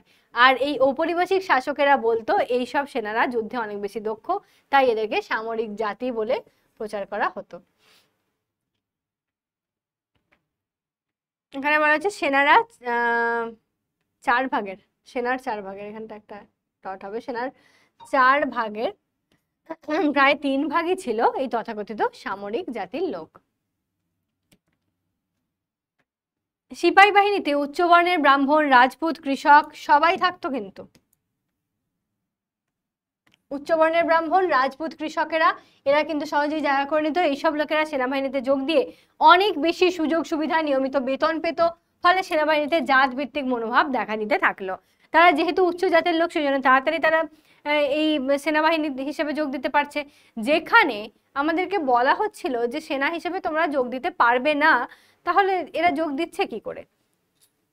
কারণ তারা উচ্চবিত্ত, সেই হিসেবে তাদের একটা জাতপাতের বিভাজন শুরু হয়ে গেল, যে নিচু জাতের লোক কিন্তু তারা পাচ্ছে না, তাদের শক্তিশালী, তাদের ক্ষমতা আছে, তা সত্ত্বেও হচ্ছে না, কিন্তু এরা পাচ্ছে, এরা আবার বেতন পাচ্ছে, সুযোগ সুবিধা পাচ্ছে, সবকিছুতে একটা জাতপাতের বিভাজন দেখা দিতে শুরু করলো। 1820-র দশক থেকে সিপাহী বাহিনীর কাঠামোয় বেশ কিছু বদল দেখা দিতে থাকলো। যেমন মারাঠা, মহীশূর অঞ্চলের পাহাড়ি উপজাতি, নেপালি, গোর্খা এরা কিন্তু বেশি বেশি করে এখানে যোগ দিতে থাকলো। ফলে ব্রাহ্মণ এবং রাজপুত কৃষক যারা আগে থেকে যোগ দিয়েছিল তাদের সুযোগ সুবিধা কিছুটা হলেও কমতে থাকলো। তাই সেনাবাহিনীর মধ্যে একটা অসন্তোষ সৃষ্টি হলো। তাই এদেরকে যদি বলি আমি 1 নম্বর মানে গ্রুপ, আর এই গোর্খা বা পাহাড়ি উপজাতি বা যাই হোক জাট ফাট ইত্যাদি যারা, এরা যদি হয় 2 নম্বর গ্রুপ, তাহলে যখন দেখা গেল 2 নম্বর গ্রুপ এই যে যেভাবে তারা ভাবছে, আমি জানি না এটা আদৌ সত্যি কি মিথ্যা, কিন্তু যেভাবে তারা ভাবছে যে যারা এই রুটি খেকো মানুষ তারা হচ্ছে বেশি শক্তিশালী আর ভাত খেকো মানুষেরা নয়, সেই হিসেবে এদের অনেকটা ক্ষেত্রে হয়তো সুযোগ সুবিধাগুলো কমতে থাকলো। এবার এরা বেশি শক্তিশালী, তাই এদের ওপর একটুখানি প্রভাব বেশি পড়তে লাগলো। তাই জন্য এদের ভিতরকার অন্তর্দ্বন্দ্ব একটা সৃষ্টি হতে শুরু করলো। ঔপনিবেশিক শাসনের অন্যতম প্রধান হাতিয়ার হিসেবে সিপাহী বাহিনী ছিল অত্যন্ত গুরুত্বপূর্ণ, যেখানে 1880-র দশকে প্রায় 2,50,000 সিপাহী ছিল, যাদের পিছনে মোট রাজস্বের 40% খরচ করা হতো। ঠিক আছে, তো এই অবধি একটুখানি আগে ভেবে নাও, তারপরে আমি আবার পরেরটায় আসছি।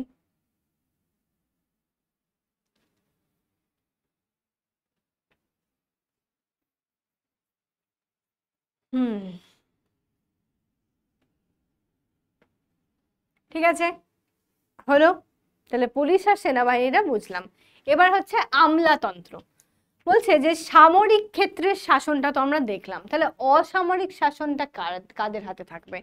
অসামরিক শাসন থাকবে কিন্তু আমলাতন্ত্রের হাতে। প্রধান হাতিয়ার হচ্ছে আমলাতন্ত্র, যারা আমলা তাদের হাতে থাকলো অসামরিক। সমর মানে হচ্ছে যুদ্ধক্ষেত্র, তাহলে সমর বা যুদ্ধের ক্ষেত্রে যেটা নয় সেটা সমর ইজ ইকুয়াল টু যুদ্ধ, তাহলে অসামরিক মানে ঠিক এর উল্টোটা। ঠিক তো, তাহলে সেটা থাকছে আমলাদের হাতে। এবার আমলারা তারা যে কোনো নীতি নির্ধারণ করবে, তাদের মতো করে কোনো কিছু শাসনতন্ত্র চালনা করবে এমনটাও কিন্তু ছিল না।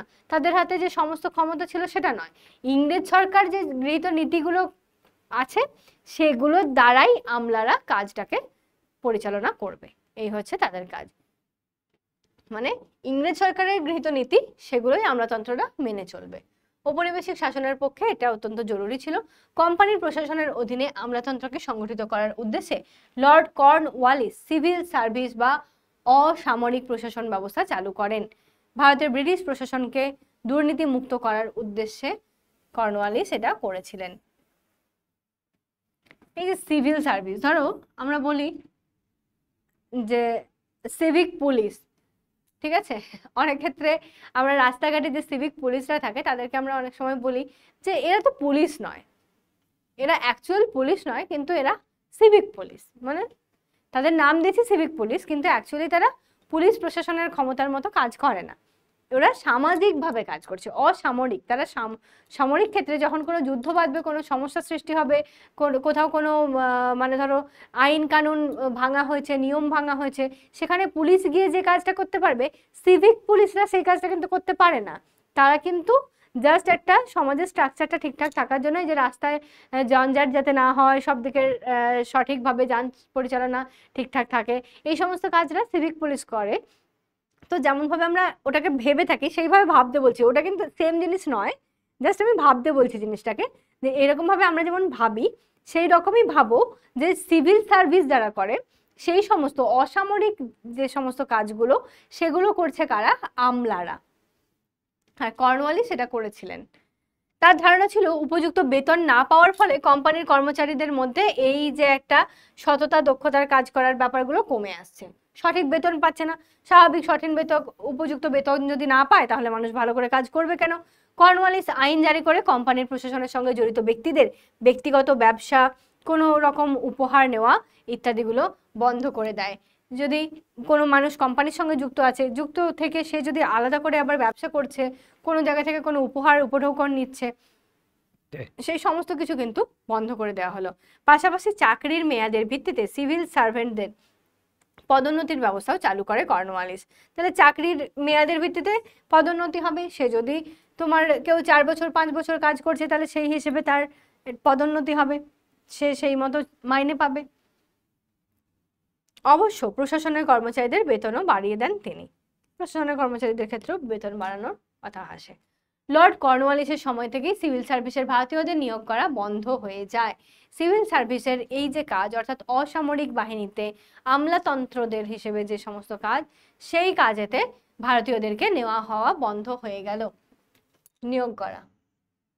লর্ড ওয়েলেসলি ইউরোপীয় প্রশাসকদের ভালো মতো প্রশিক্ষণ দেওয়ার জন্য উদ্যোগ নেন। তখন 1800 খ্রিস্টাব্দে কলকাতায় ফোর্ট উইলিয়াম কলেজ প্রতিষ্ঠা করা হয়। সিভিল সার্ভেন্টদের অসামরিক প্রশাসকেরা ওই কলেজে শিক্ষা পেতেন। তবে ব্রিটেন কোম্পানির পরিচালকরা কলকাতার প্রশিক্ষণের বদলে ব্রিটেনের প্রশিক্ষণের দাবি করে, যে শুধুমাত্র কলকাতায় প্রশিক্ষণ দিলে হবে না, ব্রিটেনেও প্রশিক্ষণ দিতে হবে। সেই জন্য এই যে হেইলবেরি কলেজ আছে, সেই হেইলবেরি কলেজেতে তাদেরকে যোগ দিতে হতো, সেখানে গিয়ে তাদের পরীক্ষা দিতে হতো, আলাদা করে তাদের একটা গোষ্ঠীও তৈরি হয়েছিল। আর এই যে গোষ্ঠী তাদের তৈরি হলো, তারা যে আলাদা করে হেইলবেরিতে যোগ দিল এবং তাদের গোষ্ঠী তৈরি হলো, এই গোষ্ঠীটা কিন্তু খুব একটা ভালো গোষ্ঠী নয়। তাদের মধ্যে তাদের একটা সংকীর্ণ মনতার একটা গোষ্ঠী তৈরি হয়েছিল।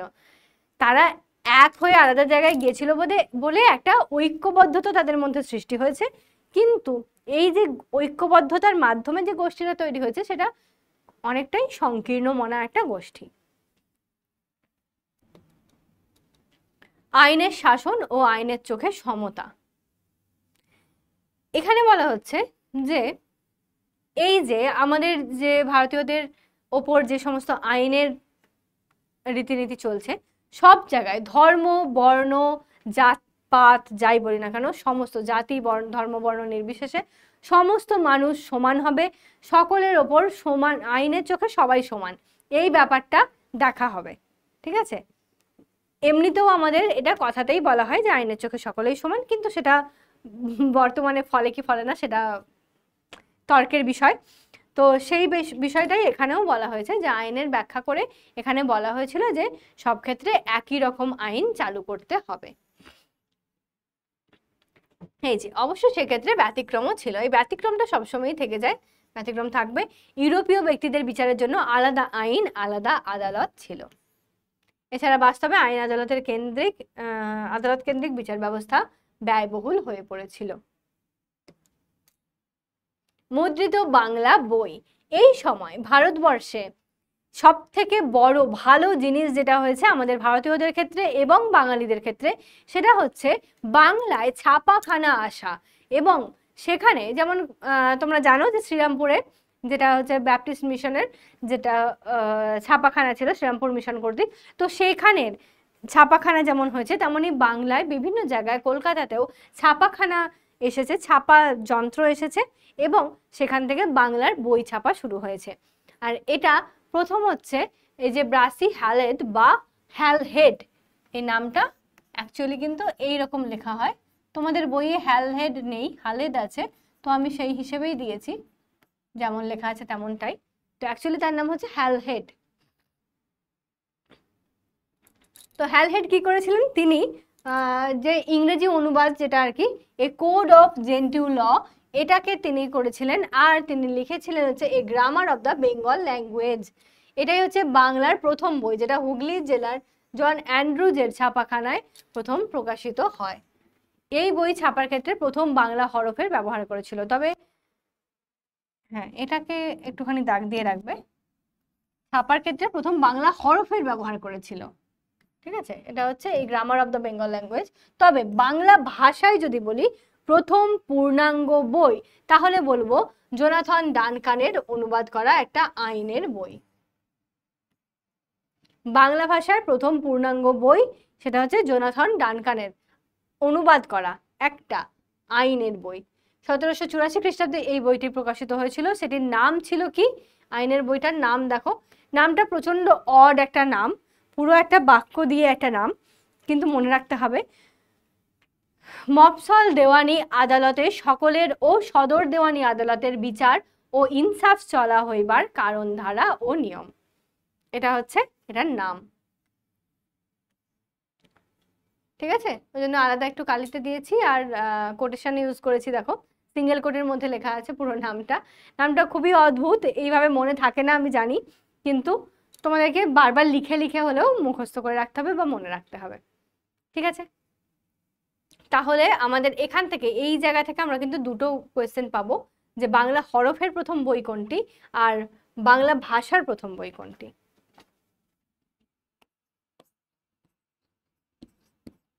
বাংলা হরফে লেখা প্রথম বই কোনটি, কার লেখা অবশ্যই তার সাথে যুক্ত হবে, আর বাংলা ভাষায় লেখা, বাংলা ভাষায় লেখা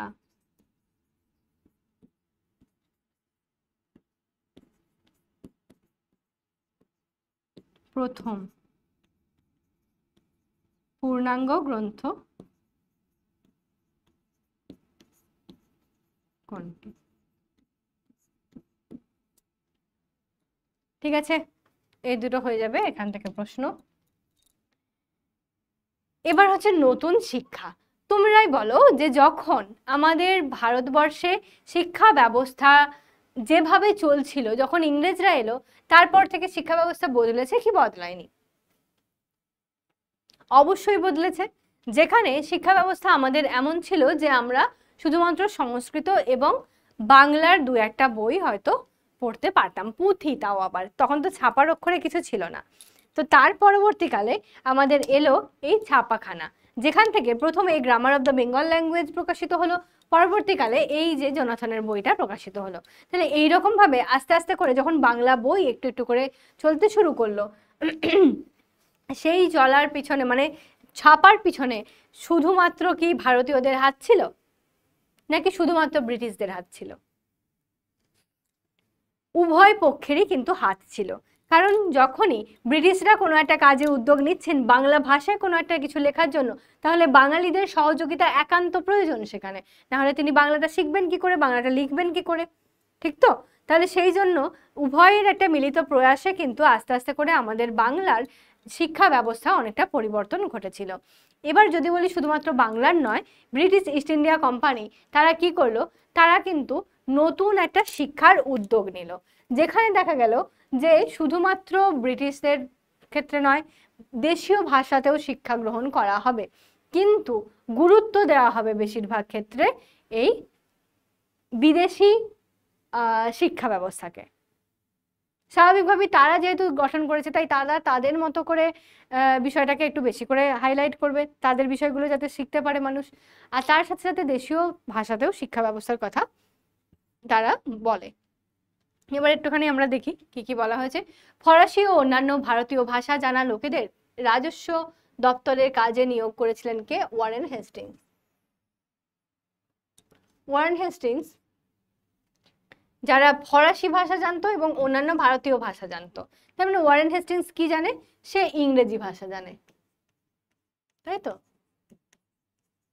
এবার যখনই সে তার লোককে কেমন ভাবে নিয়োগ করছে, যে ফরাসিও জানে, যেহেতু ফরাসি উপনিবেশ বিভিন্ন জায়গায় হয়েছে, চন্দ্রনগর, পন্ডিচেরি ইত্যাদি জায়গায়, তেমনই আবার ভারতীয় ভাষা বিভিন্ন ক্ষেত্রে, সেটা হতে পারে হিন্দি, হতে পারে গুজরাটি, মারাঠি, তামিল, তেলেগু, বাংলা, অসমিয়া, যাই হোক না কেন, যে ভাষা জানে সেই রকম লোককে সে কাজে নিয়োগ করছিল। কোম্পানির কর্মচারীদের সুবিধার জন্য হিন্দু ও মুসলিম আইনগুলিকে ইংরেজি ভাষায় অনুবাদ করানো হয়েছিল। আবার কোম্পানির যে সমস্ত রুলসগুলো সেগুলোকে আবার দেশীয় ভাষায় অনুবাদ করা হয়েছিল। যেমনভাবে দেশীয় জিনিসগুলো ইংরেজি ভাষায় অনুবাদ হলো, অন্যদিকে কোম্পানির বিভিন্ন নিয়মগুলোকে অন্যান্য ভারতীয় ভাষায় অনুবাদ করা হলো। যেমনভাবে এলিজা ইম্পের আইনগুলি বানিয়েছিলেন সেগুলি ফরাসি বাংলা অনুবাদ করানো হয়েছিল। জোনাথন ডানকানের ওই আইনগুলি বাংলায় অনুবাদ করেন 1783 খ্রিস্টাব্দে, যেটা ওই যে বাংলার অনুবাদ, যেটা আমরা প্রথম বই হিসেবে পেলাম, পূর্ণাঙ্গ গ্রন্থ। বাস্তবে হেস্টিংস জানতেন ঔপনিবেশিক সমাজের জ্ঞান চর্চা ও চিন্তাভাবনার সঙ্গে সম্যক পরিচয় প্রশাসনের কাজে লাগবে।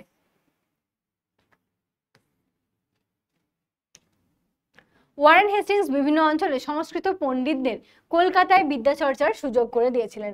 সংস্কৃত পণ্ডিতরা কলকাতায় এসে বিদ্যাচর্চা করবেন সেরকম সুযোগ করে দিয়েছেন।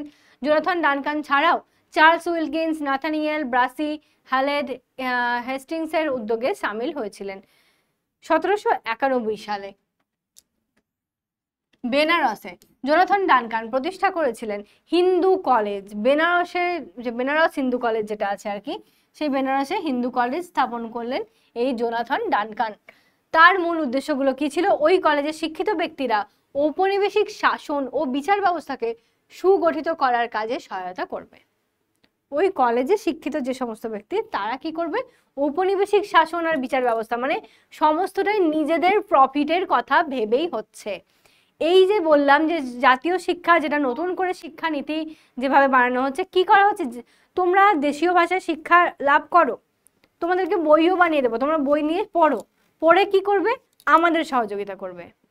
তোমরা শিক্ষিত মধ্যবিত্ত মানুষ, তোমরা আসবে কোম্পানির সাহায্য করতে, যাতে আমাদের এই ঔপনিবেশিক শাসন তথা আমাদের বিচার ব্যবস্থা সবকিছু যাতে ভালোভাবে আমরা হ্যান্ডেল করতে পারি, সেই জন্য তোমরা সহযোগিতা করবে। তার 10 বছর আগে 1781 সালে খানিকটা একই উদ্দেশ্য নিয়ে ওয়ারেন হেস্টিংস কলকাতায় মাদ্রাসা প্রতিষ্ঠা করেছিল আরবি ফার্সি ভাষা চর্চার উদ্যোগ নিয়ে।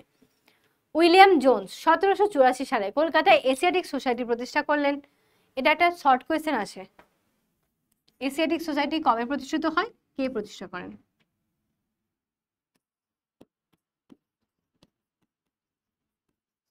এশিয়াটিক সোসাইটি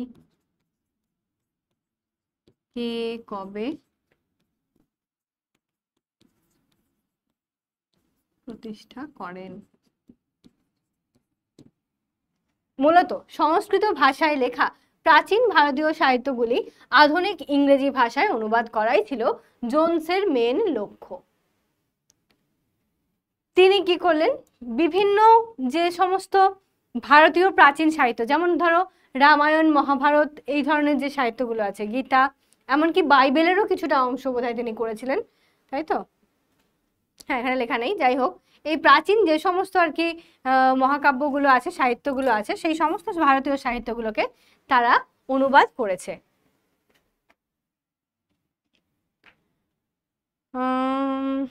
আর এই অনুবাদের ফলে তাদের তাদের বুঝতে সুবিধা হবে, এই হচ্ছে তাদের মেন কাজ, এখানে বিশেষ কিছু নেই। এশিয়াটিক সোসাইটির বিভিন্ন সদস্য শ্রীরামপুর মিশনে, এই যে হ্যাঁ, শ্রীরামপুর মিশনের ক্ষেত্রে উইলিয়াম কেরি ফোর্ট উইলিয়াম কলেজে পড়াতেন। তিনি 1801 সালে সব থেকে বেশি এখানে পণ্ডিতদের কলেজে নিয়োগ করা হয়। হ্যাঁ ঠিক আছে, এখানে বেশি কিছু নেই, জাস্ট নিয়োগ করার কথা বলা হয়েছে, কোয়েশ্চেন সেভাবে নেই। এবার হচ্ছে উইলিয়াম কেরি আর ব্যাপটিস্ট মিশন। উইলিয়াম কেরি, যিনি কিনা আমাদের এই ভারতের বলছি না রামায়ণ মহাভারত ইত্যাদি মহাকাব্যগুলো, তার উদ্যোগেই কিন্তু ছাপা হয়েছিল শ্রীরামপুর মিশন থেকে। 1800 খ্রিস্টাব্দে ফোর্ট উইলিয়াম কলেজের পাশাপাশি শ্রীরামপুরে ব্যাপটিস্ট মিশন স্থাপন করা হয়েছিল। শ্রীরামপুরের মিশনারিরা ব্রিটিশ কোম্পানির তরফে শিক্ষা বিস্তারের বিভিন্ন উদ্যোগ নিয়েছিল। তার মধ্যে হচ্ছে যে মুদ্রণ যন্ত্র বসানো হচ্ছে মেন কাজ। এখানে মেন উদ্যোক্তা ছিলেন উইলিয়াম কেরি, যিনি কিনা ভারতীয় বিভিন্ন মহাকাব্য, যেমন এই যে রামায়ণ মহাভারত, কৃত্তিবাসী রামায়ণ, কাশিদাসী মহাভারত, হ্যাঁ অন্য কিছু নয় কিন্তু, এটা আমি লিখে দিচ্ছি কৃত্তিবাসী, কৃত্তিবাসী রামায়ণ আর এটা কাশিদাসী মহাভারত।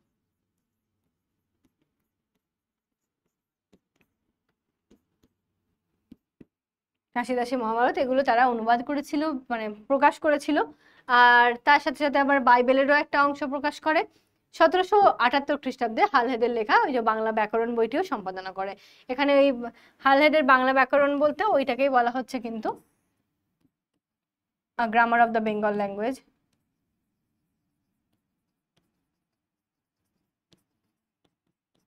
গ্রামার অফ দ্য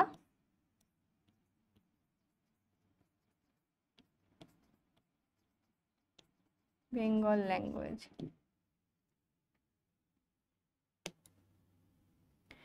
1829 খ্রিস্টাব্দ স্কটিশ মিশনারি সোসাইটির সদস্য আলেকজান্ডার ডাফ তিনিও এসে বেশ কিছু তাদের মিশনারি স্কুল কলেজ স্থাপন করলেন। আলেকজান্ডার ডাফের উদ্যোগে নতুন করে একটা শিক্ষা ব্যবস্থার সৃষ্টি হয়, যেখানে তিনি সব থেকে বিখ্যাত জেনারেল অ্যাসেম্বলি ইনস্টিটিউশন গঠন করেছিলেন।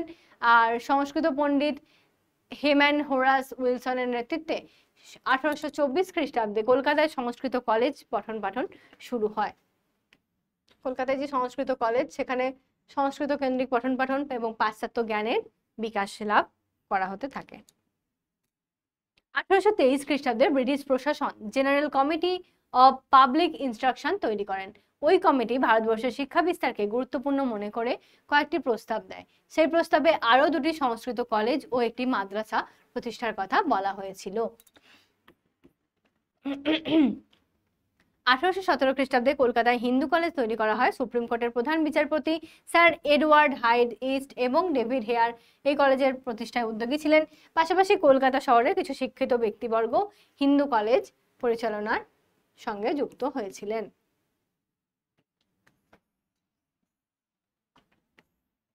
আর এই হিন্দু কলেজে পরবর্তীকালে প্রেসিডেন্সি কলেজ,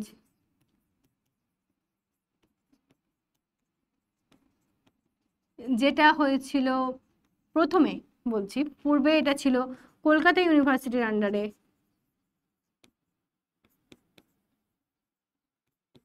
বিশ্ববিদ্যালয়ের অধীনে ছিল আগে। কলেজ অবধি এখানে পড়ানো হতো, বুঝতেই পারছো, ব্যাচেলার ডিগ্রি যেটা সেটুকু পড়ানো হতো। পরবর্তীকালে এই প্রেসিডেন্সি কলেজ কিন্তু প্রেসিডেন্সি বিশ্ববিদ্যালয়ে পরিণত হয়েছে, যেটা ইন্ডিপেন্ডেন্ট।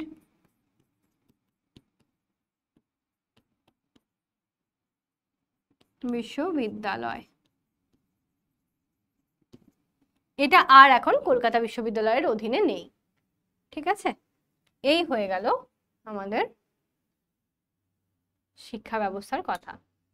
এবার এই শিক্ষা ব্যবস্থাতে একটা অদ্ভুত বিষয় হচ্ছে যে রামমোহন রায়ও বিভিন্ন ক্ষেত্রে হিন্দু কলেজের সাথে যুক্ত ছিলেন তার কাজের সাথে। আর হিন্দু কলেজ বললেই এখানে কিন্তু একজনের নাম মনে আসে। হিন্দু কলেজ বলতে, হিন্দু কলেজে তো বহু মানুষ পড়াশোনা করেছেন, কিন্তু যিনি পড়িয়েছেন তিনি হচ্ছেন ডিরোজিও।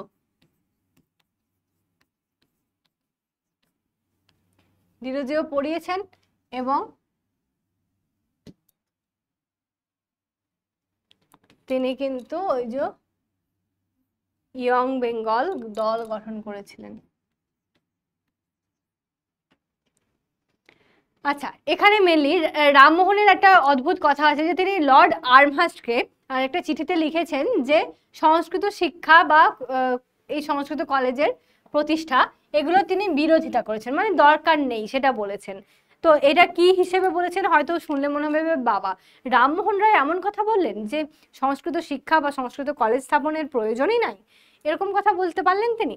কিন্তু তিনি যে বলেছেন সেটা হয়তো অন্য কারণে তিনি বলেছেন, সমস্ত চিঠির কথা আমাদের উল্লেখ নেই। আর এ কথা মানতেই হবে যে তৎকালীন সময়ে যে সংস্কৃত শিক্ষার দ্বারা প্রভাবিত হয়ে বহু কুসংস্কার ভারতে প্রচলিত ছিল, সেই কুসংস্কারগুলোকে কিন্তু তিনি দমন করতে সাহায্য করেছিলেন, তাই তো। আর এই আর্মহার্স্ট বলি, বেন্টিং বলি, এদের সহযোগিতা নিয়েই কিন্তু তৎকালীন সময়ে আমাদের এই যে সমাজ সংস্কারক যারা ভারতীয় সমাজ সংস্কারকরা কাজে এগিয়েছেন। তো এখানে কোনো বিরূপ ভাবনা চিন্তা করার দরকার নেই, সেটাই বলার জন্য বললাম অ্যাকচুয়ালি। আচ্ছা,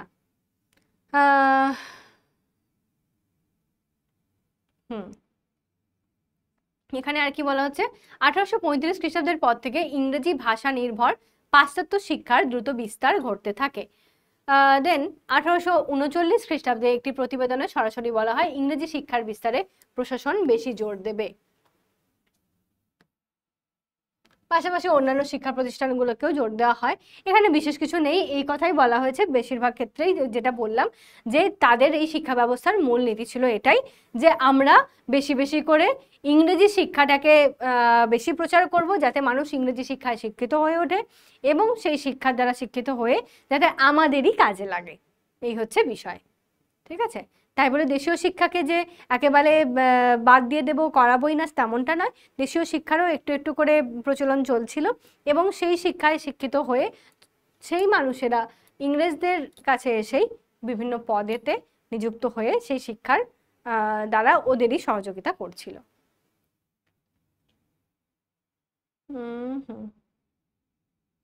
আচ্ছা, তারপরে কি বলা হচ্ছে, ভাষা কেন্দ্রিক বিভিন্ন চর্চার জন্য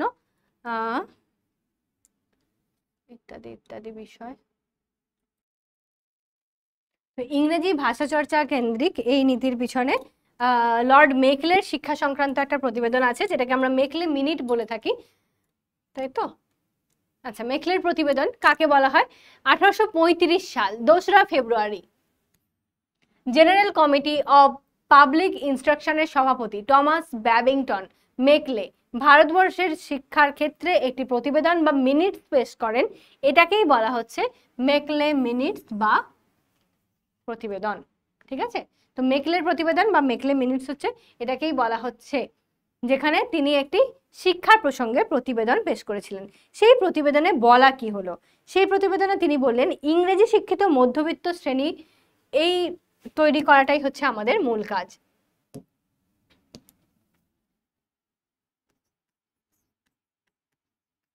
প্রতিবেদনে বললেন, কি বললেন? যে ইংরেজি শিক্ষিত মধ্যবিত্ত শ্রেণী তৈরি করা আমাদের কাজ। ইংরেজি শিক্ষিত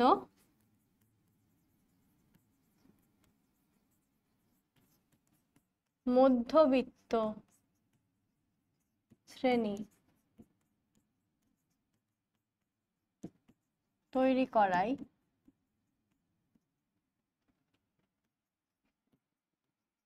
মূল লক্ষ্য। মূল লক্ষ্য হওয়া উচিত, সেই হিসেবেই তিনি প্রতিবেদনটা বলেছেন। আর দ্বিতীয়ত তিনি কি বললেন? যে তারা জন্মগতভাবে হতে পারে তারা ভারতীয়, কিন্তু রুচি, আদর্শ, নৈতিক আচরণ সব দিক থেকে তারা হবে ব্রিটিশ। জন্মগতভাবে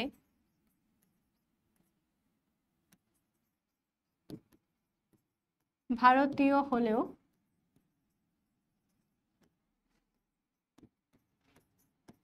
রুচি, আদর্শ, নৈতিকতার দিক থেকে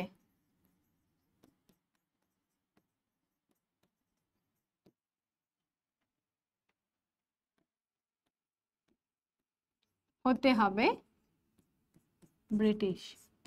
তার মানে বুঝতে পারছো তো যে তুমি ভারতীয়, ভারতীয় হিসেবে তুমি কাজ করছো, পড়ছো, শিক্ষা লাভ করছো, যাই করো না কেন, তোমাকে কিন্তু এরকম কাজ করতে হবে যেন তুমি ব্রিটিশের মতোই আচরণ করো, অর্থাৎ ব্রিটিশদের তুষিয়ে চলো, এই হচ্ছে মূল বিষয়।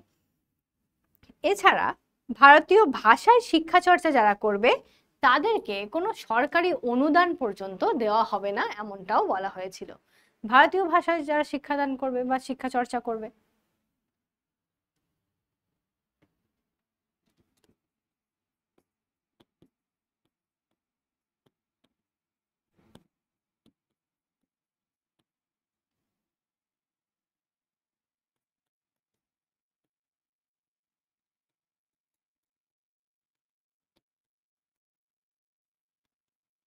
যারা করবে তাদের কোনো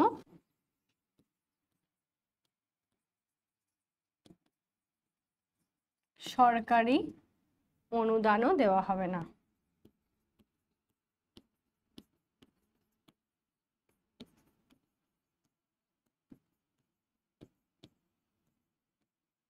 ঠিক আছে, মোটামুটি এইগুলোই ছিল মেকলে মিনিটের মূল আর কি মিনিটসগুলো বা প্রতিবেদনের যা যা মূল বক্তব্য সেইগুলো ছিল এই তিনটে।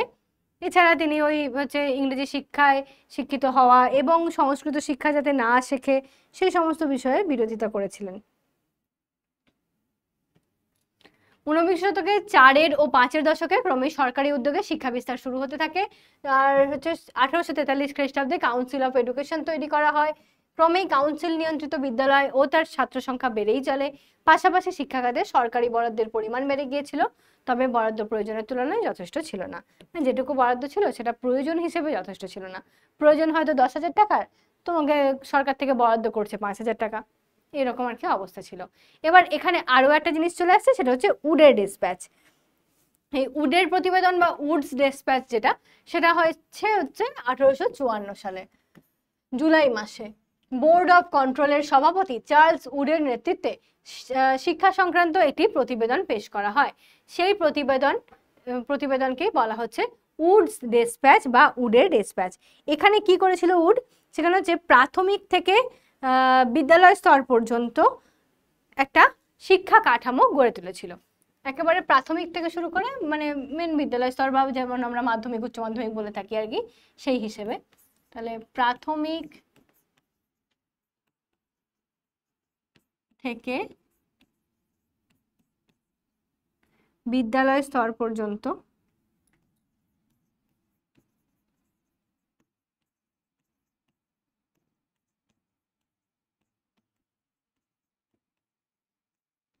সুগঠিত শিক্ষা কাঠামো।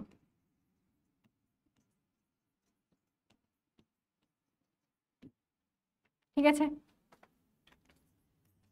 আর কি বলা হলো, যে পাশ্চাত্য শিক্ষা বিস্তারের মাধ্যম হিসেবে ইংরেজি আর ভারতীয় দু ধরনের ভাষাই থাকা উচিত। ঠিক আছে, পাশ্চাত্য শিক্ষা বিস্তারের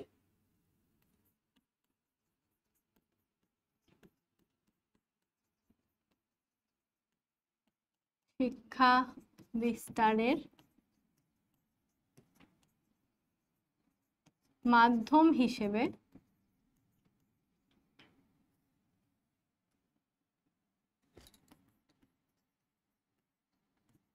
ইংরেজি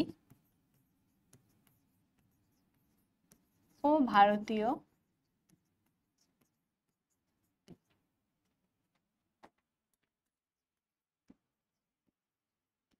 উভয়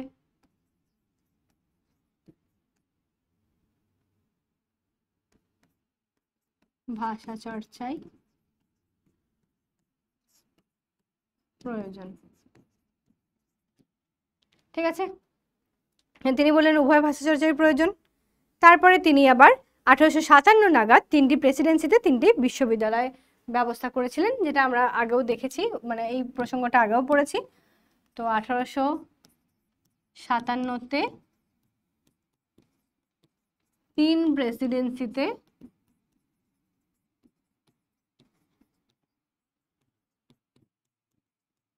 3টি মূল বিশ্ববিদ্যালয়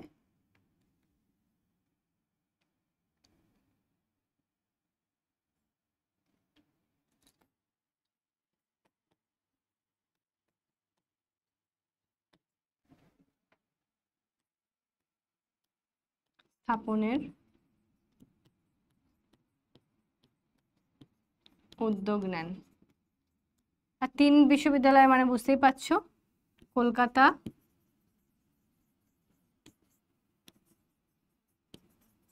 মাদ্রাজ,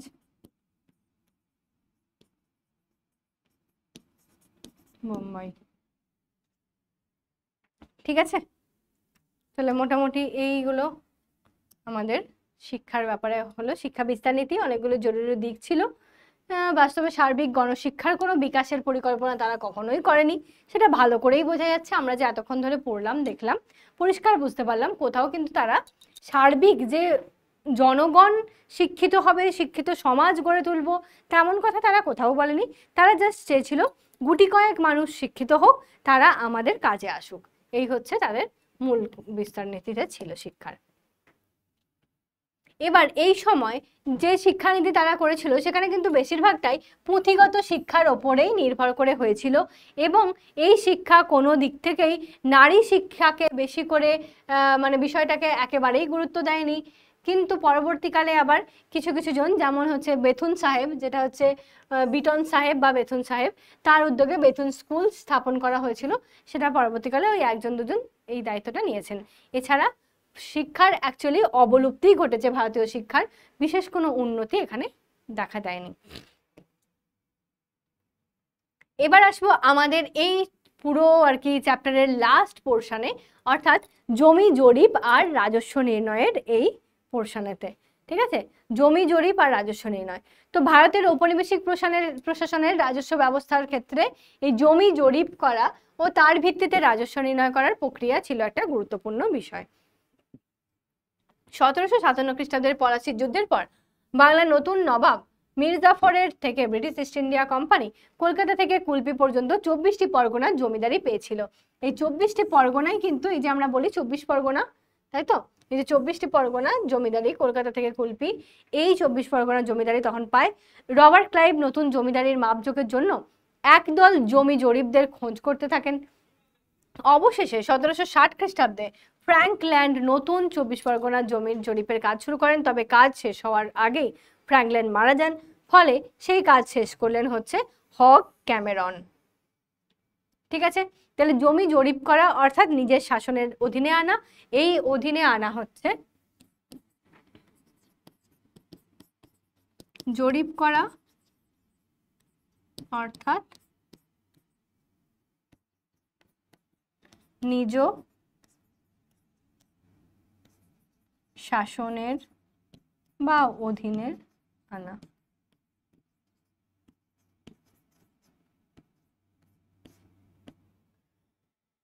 এই জরিপটা আস্তে আস্তে কলকাতা ছাপিয়ে 24 পরগনার দিকে গেল। যে কাজটা করছিল ফ্র্যাঙ্কল্যান্ড, সেটা পরবর্তীকালে ফ্র্যাঙ্কল্যান্ড মারা যাওয়ার পর হগ ক্যামেরন করতে লাগলেন।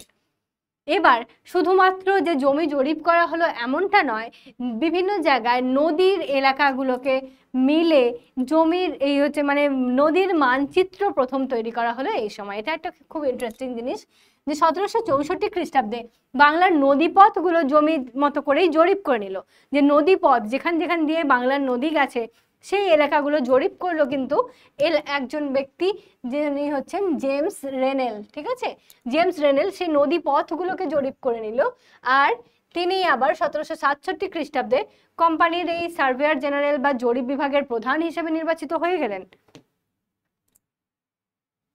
জরিপ বিভাগের প্রধান হিসেবে নির্বাচিত হলেন কে? জেমস রেনেল। আর তিনি পরবর্তীকালে নিজের এই যে এলাকা যেগুলো তিনি দখলের মধ্যে আছেন বা তার জরিপের মধ্যে আছে, সেই এলাকাগুলোর সঠিকভাবে যাতে তিনি শাসন চালাতে পারেন, তার একটা সঠিক মাপ যোগ যাতে তার কাছে থাকে, সেজন্য তিনি 16টি মানচিত্র তৈরি করেছিলেন নদীর গতিপথ কেন্দ্রিক, যেগুলো আমরা ভূগোলে পড়ি নদীর গতিপথের মানচিত্র, সেগুলো কিন্তু প্রথম তৈরি করলেন তাহলে জেমস রেনেল। ঠিক আছে,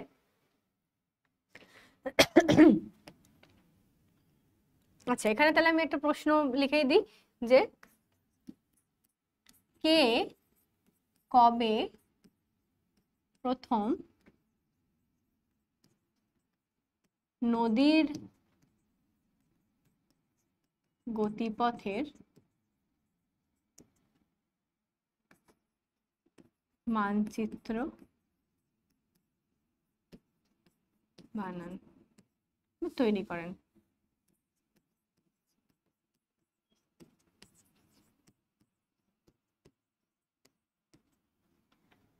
ঠিক আছে,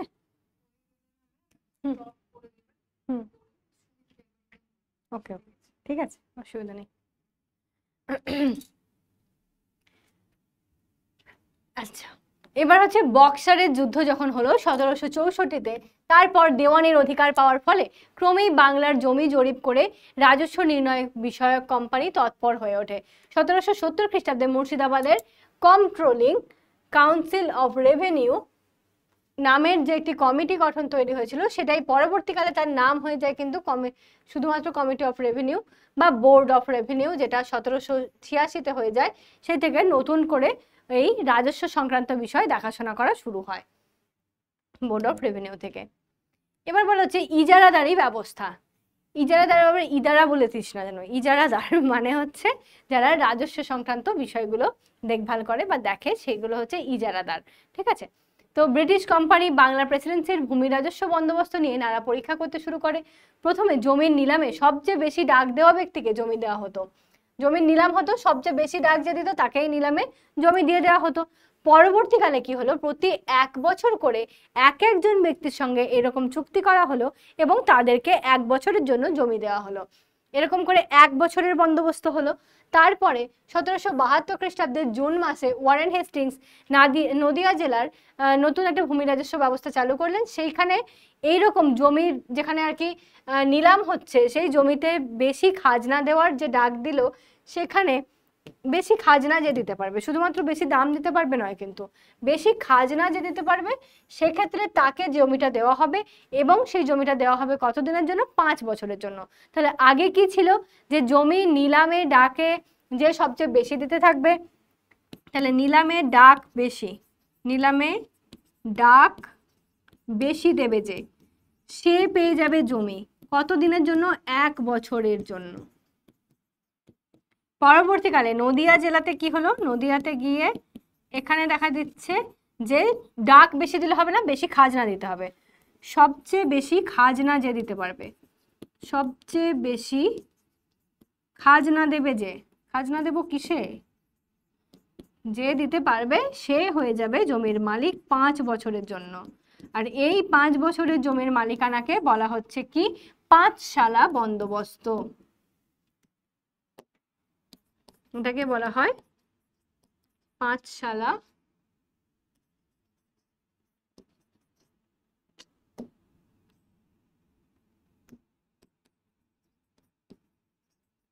বন্দোবস্ত। ঠিক আছে, তাহলে 5 বছরের জন্য পাঁচশালা বন্দোবস্ত। এটাই আবার পরবর্তীকালে গিয়ে হয়ে গিয়েছিল কিন্তু 10 শালা বন্দোবস্ত, যেটা 10 বছরের জন্য হয়েছিল।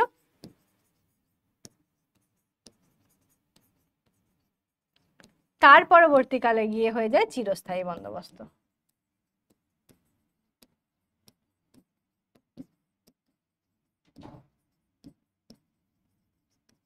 बंदोबस्त, যেটা হিন্দিতে বলে না बंदोबस्त, हमने एक बहुत अच्छा बंदोबस्त किया है।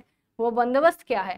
बंदोबस्त ये है कि 1 বছরের জন্য তুমি এই জমির মালিকানা পাবে। না না না, শুধু 1 বছরের জন্য হয় নয়, তুমি বেশি বেশি করে আমাকে খাজনা দাও, তুমি 5 বছরের জন্য পাবে। আচ্ছা, কেউ বলছে আমি তোমাকে জমির নিলামেতে বেশি দাম দিয়ে জিনিসটা কিনেও নেব, আবার তোমাকে খাজনাও বেশি দেবো, তাহলে তুমি পেয়ে যাবে 10 বছরের জন্য। তাহলে যে যত আমাকে সুবিধা দেবে, তাকে আমি তত দিনের জন্য ওই জমির মালিকানা দেব। তারপরে আস্তে আস্তে সেটা চিরস্থায়ী বন্দোবস্তে পরিণত হয়ে গেল, চিরকাল ব্যাপিয়া স্থায়ী। এই যে এইসব বন্দোবস্ত তুলে দিয়ে কর্নওয়ালিস পরে বাংলায় চিরস্থায়ী বন্দোবস্ত চালু করলো। ঠিক আছে, এই যে 1790 10 শালা বন্দোবস্ত, পরবর্তীকালে আবার কর্নওয়ালিস সমস্ত কিছু তুলে দিয়ে, ইজারাদারদের ইত্যাদি রাজস্ব শোধ করা সবকিছু তুলে দিয়ে চিরস্থায়ী বন্দোবস্ত স্থাপন করলো। বাহ, এখানেই আমাদের তাহলে এই সমস্ত বিষয়, ভূমি রাজস্ব, ভূমি জরিপ ইত্যাদি বিষয়গুলো শেষ হয়ে গেল। আচ্ছা, লাস্ট লাইনটা একটুখানি পড়ে নেই, কি আছে? বাংলার ভূমি রাজস্ব বন্দোবস্তের একটা নতুন পর্যায় শুরু হয়ে গেল। পাশাপাশি ভারতের অন্যান্য অঞ্চলেও জমি জরিপ, ভূমি রাজস্ব নির্ণয় বিষয়ক কার্যকলাপ চলছিল। তার মানে বিভিন্ন জায়গায়, শুধুমাত্র ভারতে বাংলায় বলে নয়, ভারতের বিভিন্ন জায়গায় জমি জরিপ করা এবং তাদের ভূমি রাজস্ব বিষয়ক কার্যকলাপ চলতে থাকলো। ওকে, এই হয়ে গেল আজকের আমাদের বিষয়। তাহলে আমরা প্রথম থেকে কি কি পড়লাম? আমরা প্রথমেই পড়েছি যেটা, যে ইংরেজ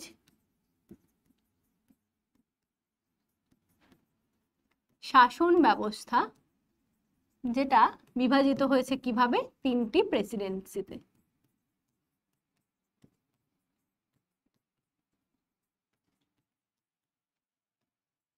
তিনটি প্রেসিডেন্সি থেকে কি হলো? 3টি আদালত তৈরি হলো, তাই তো? আদালত বলবো না, ভুল হবে, 3টি সুপ্রিম কোর্ট। 3টি এলাকায় সুপ্রিম কোর্ট তৈরি হলো। তারপরে তাদের বিচার ব্যবস্থার আস্তে আস্তে পরিবর্তন ইত্যাদিগুলো আমরা দেখলাম। এবার পরবর্তীকালে আমরা দেখলাম যে আর এই তিনটি জায়গাতেই আবার তিনটি বিশ্ববিদ্যালয় তৈরি হলো।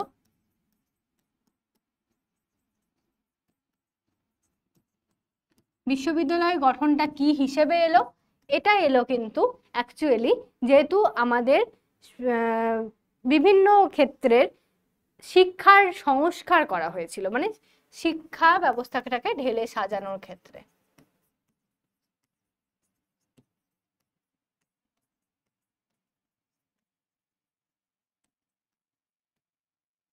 ঠিক, বা নতুন শিক্ষানীতি, নতুন শিক্ষা ব্যবস্থা, যেটা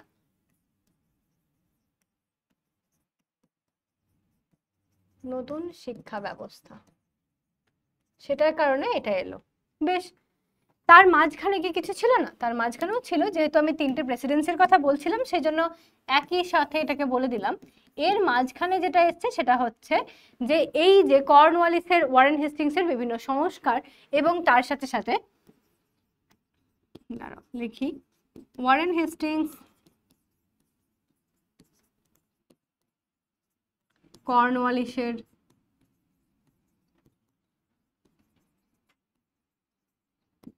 সংস্কার এসছে, যেখানে আমরা কি পেয়েছি, যেখানে আমরা সামরিক ক্ষেত্রে দুটোকে পেয়েছি, পুলিশ ও সেনা। ঠিক, এটা আমার চলে যাচ্ছে কিসে? সামরিক ক্ষেত্রে। আর অসামরিক ক্ষেত্রে পেয়েছি, অসামরিক ক্ষেত্রে কাকে পেয়েছি? আমরা পেয়েছি এখানে আমলাতন্ত্রকে। শুধু আমলা লিখে রাখছি, পুলিশ, সেনা, আমলা। ঠিক তো? আর শেষে গিয়ে আমরা দেখলাম যে জমি জরিপ করা বা ভূমি রাজস্ব নেওয়া, জমি জরিপ, ভূমি রাজস্ব, এই বিষয়টা পেলাম।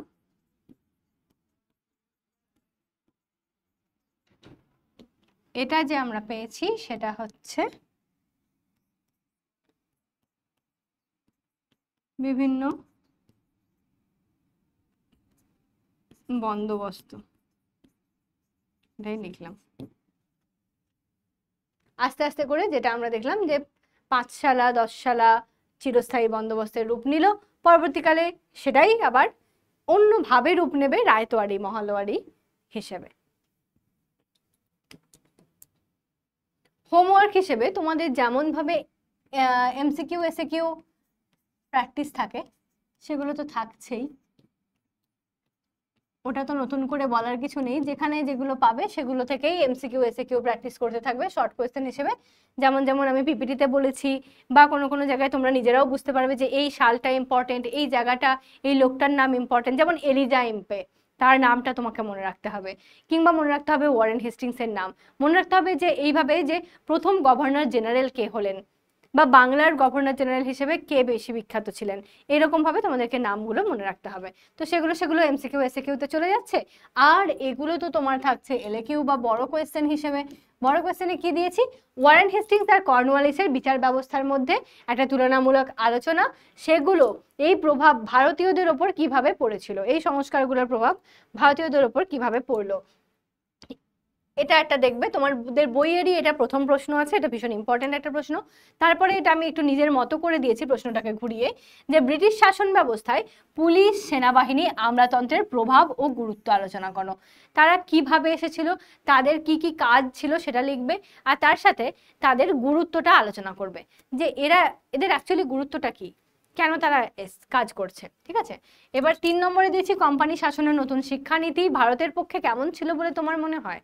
এই যে নতুন শিক্ষানীতি, যেখানে যেখানে যেভাবে বলা হলো যে কোম্পানির শাসন, মানে ইংরেজি শিক্ষায় শিক্ষিত হতে হবে, মধ্যবিত্ত শ্রেণী হিসেবে তোমরা পরিচিত হতে পারবে, বা দেশীয় শিক্ষায় শিক্ষা লাভ করতে পারবে কিন্তু সেটার একটা নির্দিষ্ট নিয়মে থাকবে। এই যে নতুন নতুন শিক্ষানীতি আমরা যেগুলো পড়লাম, সেগুলো ভারতের পক্ষে কতটা ভালো কিংবা মন্দ তোমার কি মনে হয় সেটা লিখবে। আর ইজারাদারি ব্যবস্থা কেন চালু করা হয়েছিল, পরবর্তীকালে সেটাকে তুলেই বা দেওয়া হলো কেন, এটা একটা নিয়েছি। ঠিক আছে? তো thank you so so so much everyone, এতক্ষণ ধরে আমার এই লেকচারটা শোনার জন্য এবং তার সাথে সাথে আমাদের সমস্ত সেশনটা এত সুন্দরভাবে শেষ করার জন্য।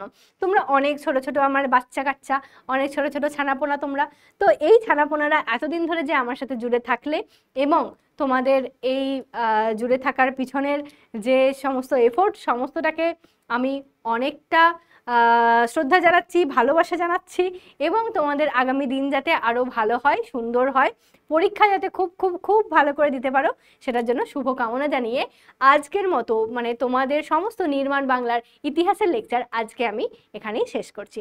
তো টাটা, বাই বাই, খুব ভালো থেকো আর ভালো করে পড়াশোনা করতে থাকো।